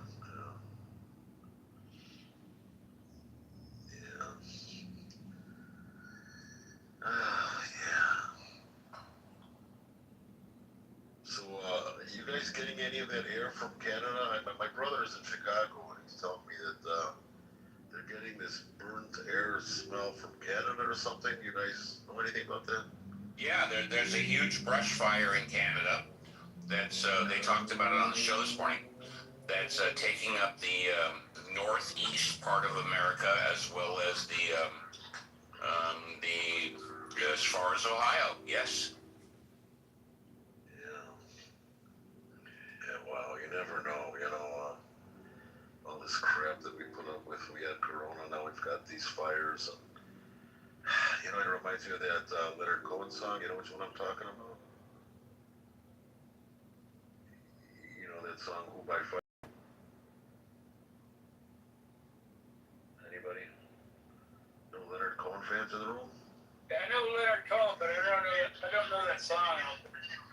Oh, it's a great song. He took it from one of the most important prayers in Judaism. Who by fire, who by water, who by this and that. I forgot how it's in English, but it's a great song. Look it up and play it. It's just cool.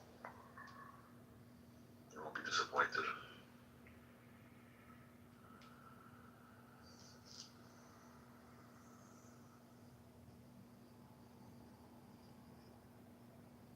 So, let's see, Steve, if you were 9 years old when there was the moon landing, do you remember that? Steve? Well, the earliest memory I have of something famous, watching it live, was Richard Nixon resigning in 1974 because my parents specifically said, Steve, come to the TV, you're going to want to watch this because you'll never forget it. Is that right? So I may have seen the lunar landing, but I don't remember it. But I distinctly remember Richard Nixon resigning because my parents told me to come to the TV because I would never forget it. I remember that. Live. Yeah, I do remember that also. Was that live, Steve? Yeah. Yes, Richard Nixon resigned on TV live. Yes. Yeah. I remember my father told me the same thing. He said, sit down, shut up, and this is history. Take it all in. You don't want to tell somebody about this. And, Was it live on Sunday? At least Nixon had the fucking sack to do the right thing, unlike some other presidents. Well, that was that. Back then, you got caught. You just did the right thing. I mean, it was expected of you. We had something similar like that in Israel where he didn't even do the wrong thing. His wife did the wrong thing, and he said, I can't be a leader anymore, and he just stepped down. Then the rest was history. But that was back in the mid-'70s. I don't know, today with these guys back then. They're not alive to talk about it, of course, but it was different. His resignation should tell you that he had respect for the office. Okay, unlike Donald Trump, he has no fucking respect at all. Well, yeah. He was an idealist too. He really believed in the whole point about the Cold War and capitalism and everything. He was an idealist, and I think the last idealistic president in America may have been Reagan. Maybe. Am I wrong about that? Or Obama. Huh? Probably the basic premise of Obama's entire campaign was like open change. Okay, if that's not idealism, I don't. Yeah, he's an idealist. I'm not going to take that away from him. Again, I've been away from the States forever, but I just remember the whole evil empire and all that stuff. And it seemed like he took himself seriously until the Contras. Somebody tell me what that Contras was about. I have vague memories of it. I expect maybe, I don't know if he wants to, but Steve can probably give me a I don't remember off the top of my head. Yeah. I mean, we were on the side of Los Sandinistas, right? We were the other side that was selling the drugs or something. I don't remember any of that. But, sure. This is before my time. I'm an 80s baby. You were born in the 80s? You were born in the 80s, huh? Yeah, 1985. Oh, so what's your, first memory,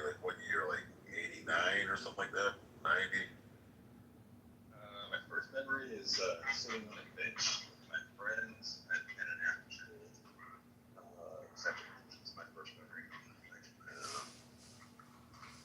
I remember, well, I'm talking like TV memories. I think it was the lunar landing, because I just remember a ruckus in the house and a lot of guests, and everybody's eyes glued to the TV, and I think that was a lunar landing, because that was in '69 when I had all that, but I wasn't, very clear-minded to know what was going on.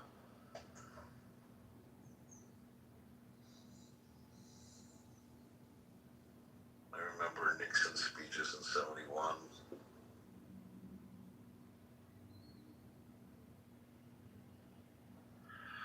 I think I remember the end of the Vietnam War. For me, there wasn't a lot of like big end things in the news until I turned 16 and September 11th happened. I still remember that very vividly in the news. I later joined the military. Steve, I'll bother you with only one question, and I'll let you go. Can we talk for a minute about 70s television shows? Did you have a favorite? You can talk about anything you want. Okay, I'm glad you said that. So, from one almost boomer to a boomer, I'm sure you had your share of television watching when you were a kid, right? Yes, sir. And back then we did it with the family, like in the evening. We had prime time, right? We had 3 networks. Yes, sir. CBS, ABC, NBC. Was there any kind of shows or any night of watching television that spoke to you that you're like, oh, that's my favorite show, or I like this better than the other one, or whatever? No, sir. You didn't like TV? I love TV. But they were all good then, okay. Yes, sir. Okay, I love that.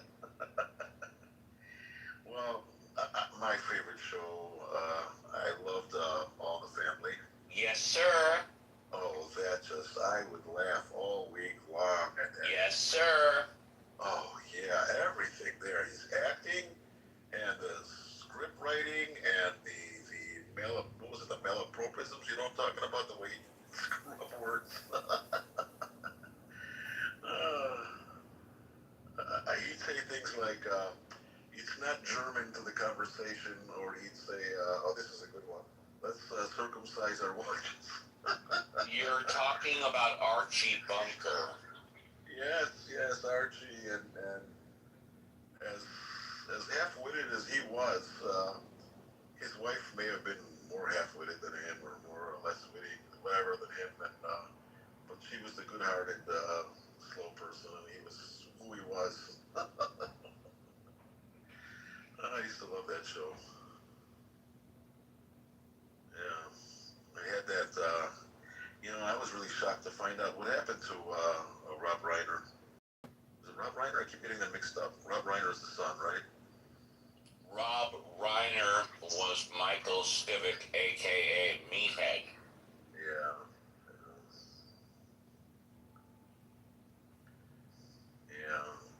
I wonder, because it was nuanced and it was the 70s, if they were just like one step away from him being Jewish. Because I think if he was Jewish on the show, it would have been just too much. It wouldn't have been. So they made him like, from Eastern European descent and liberal views and studying sociology, and he's got that look. And I don't know if he's a hippie, and I don't know if they were like hinting at it, but that could be me reading into it. I don't know. That was back in the day where Norman Lear, I wrote half the television shows. He had a string of them. I think he was the biggest guy in television back then. He had, what shows did he have? He had, and those shows had spin-offs. You know what spin-offs I'm talking about? You had All in the Family, and then, I'm not boring people, am I? You had the Jeffersons. You had Maude. You had, and the most famous one was Good Times. Good Times. Thank you. Good Times. Yes. Yeah, that was like a granddaughter show. I mean, that was like a show from a show. you know. And yeah, that was interesting.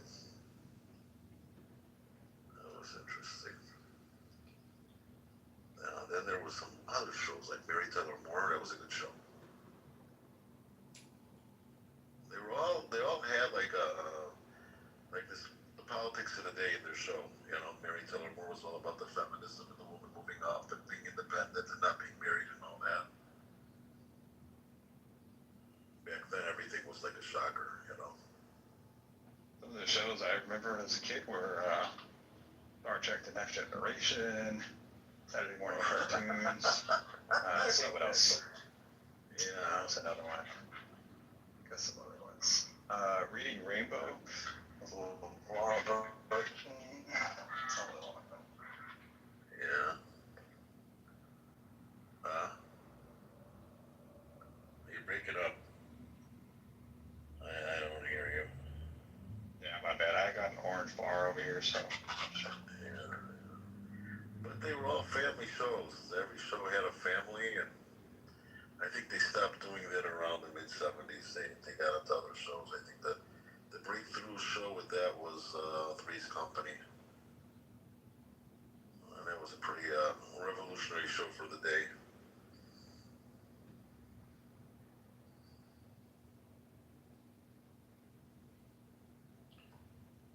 One second, some guy wants to get up here. Machiavelli, are you here? No. Just noticed I gotta plug my phone in. Yeah.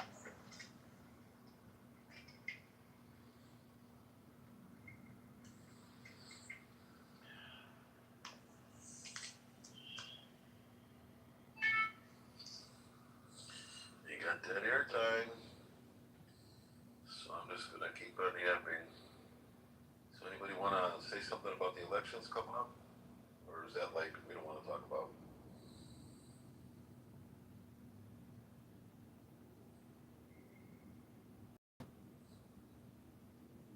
Hey Alfonso, are you still driving? Are you doing that Uber work? No, I haven't been doing that for a couple of months. First we had a fuel crisis. And then, well, we had the fuel crisis, we had the riots and blockades, and also fuel. You live in Bolivia, right? Yeah. They have the most beautiful women in that area. Bolivia, Venezuela, Ecuador. What are they putting in their water?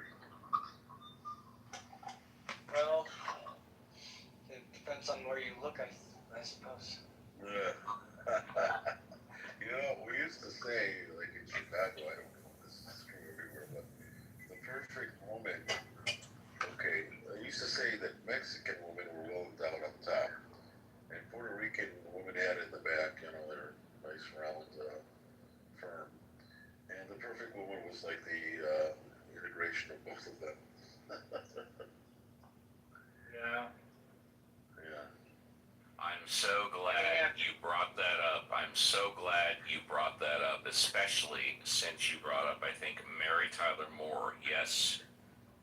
Okay. So this is from, and by the way, I see we have a new person, Marcus. Just hang on for a couple of minutes and we'll get it to you. This is from Mary Tyler Moore, the very first show, the very first episode, when Mary goes to apply for a job. Check it out. And right this way. It's been Bill.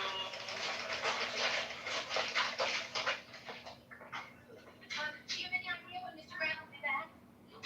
Hi, Mr. Grant. You're back!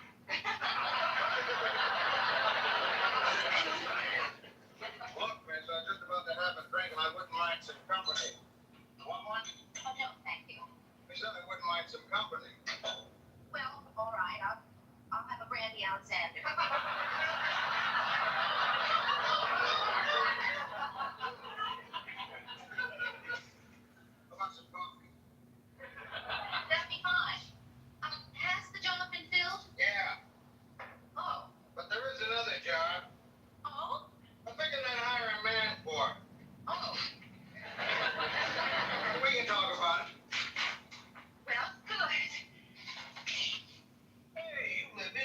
favorite neighborhood. Oh, really? I just moved in. Is it that nice? Nice.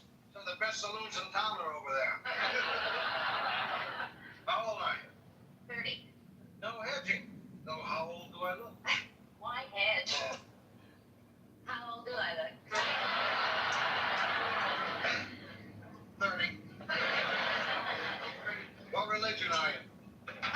Mr. Grant, I don't quite know how to say this, but you're not allowed to ask that when someone's applying for a job. It's against the law. Want to call a cop?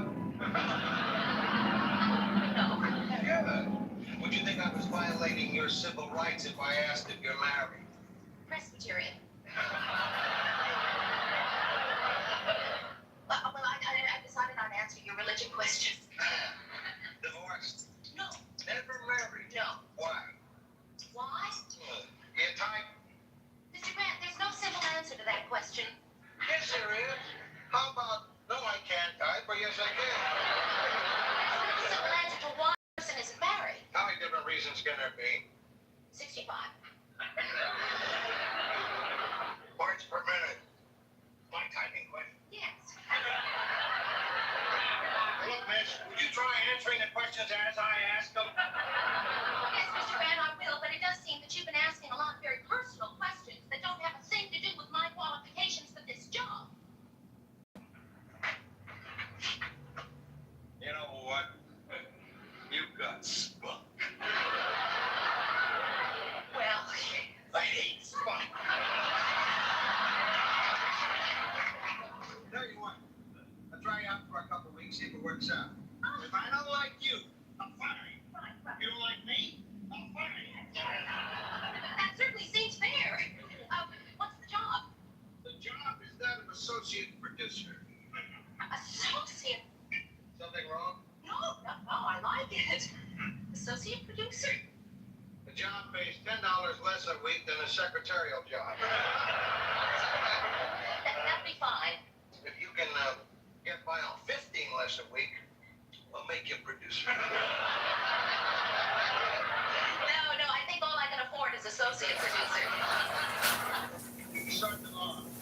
Oh, well, that's just wonderful. So I'll see you tomorrow. Show number 1, Mary Tyler Moore. She applies for the job. That was a classic. That whole sequence. Oh yeah. That whole sequence. Before Ed Asner passed on, my brother was his attending physician. No shit. Yeah, in Los Angeles, and No shit. yeah. So he goes to he sees my brother's in it, goes his last name. He goes, what kind of name is that? So my brother says, well, my parents are from Israel, and he goes, oh, you're a landsman. You know what a landsman is? My brother didn't. No. A landsman means you're one of us. You're like one of our own. So yeah. Okay. Here's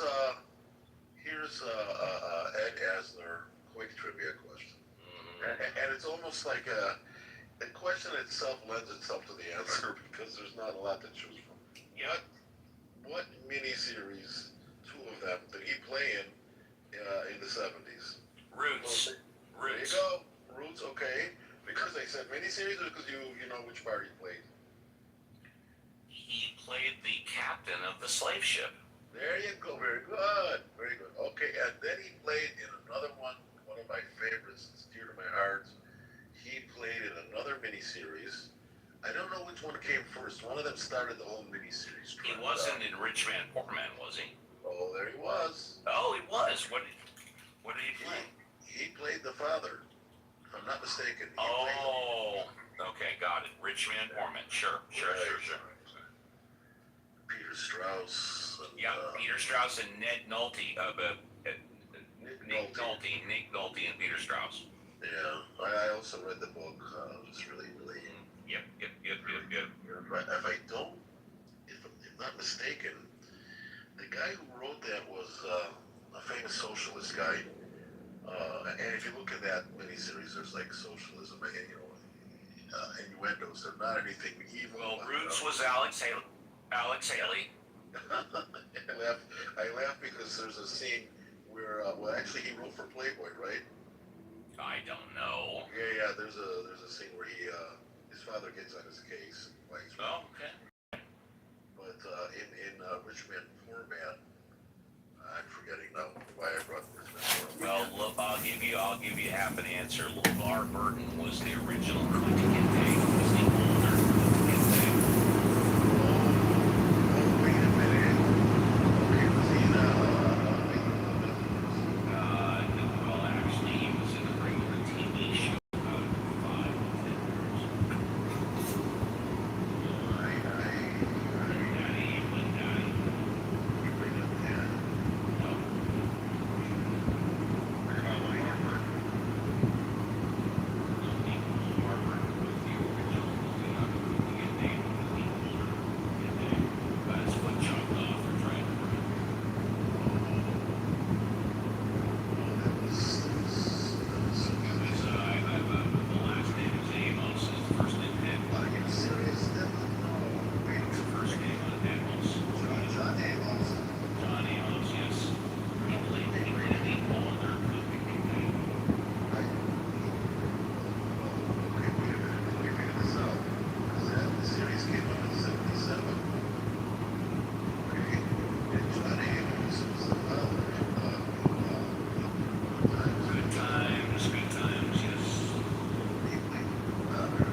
This is going to address what we were just talking about. This is John Amos talking about why he stopped doing good time. So let's see here. Hold on. If you want your car to look brand new, be sure to use this, no matter how much money you have right now.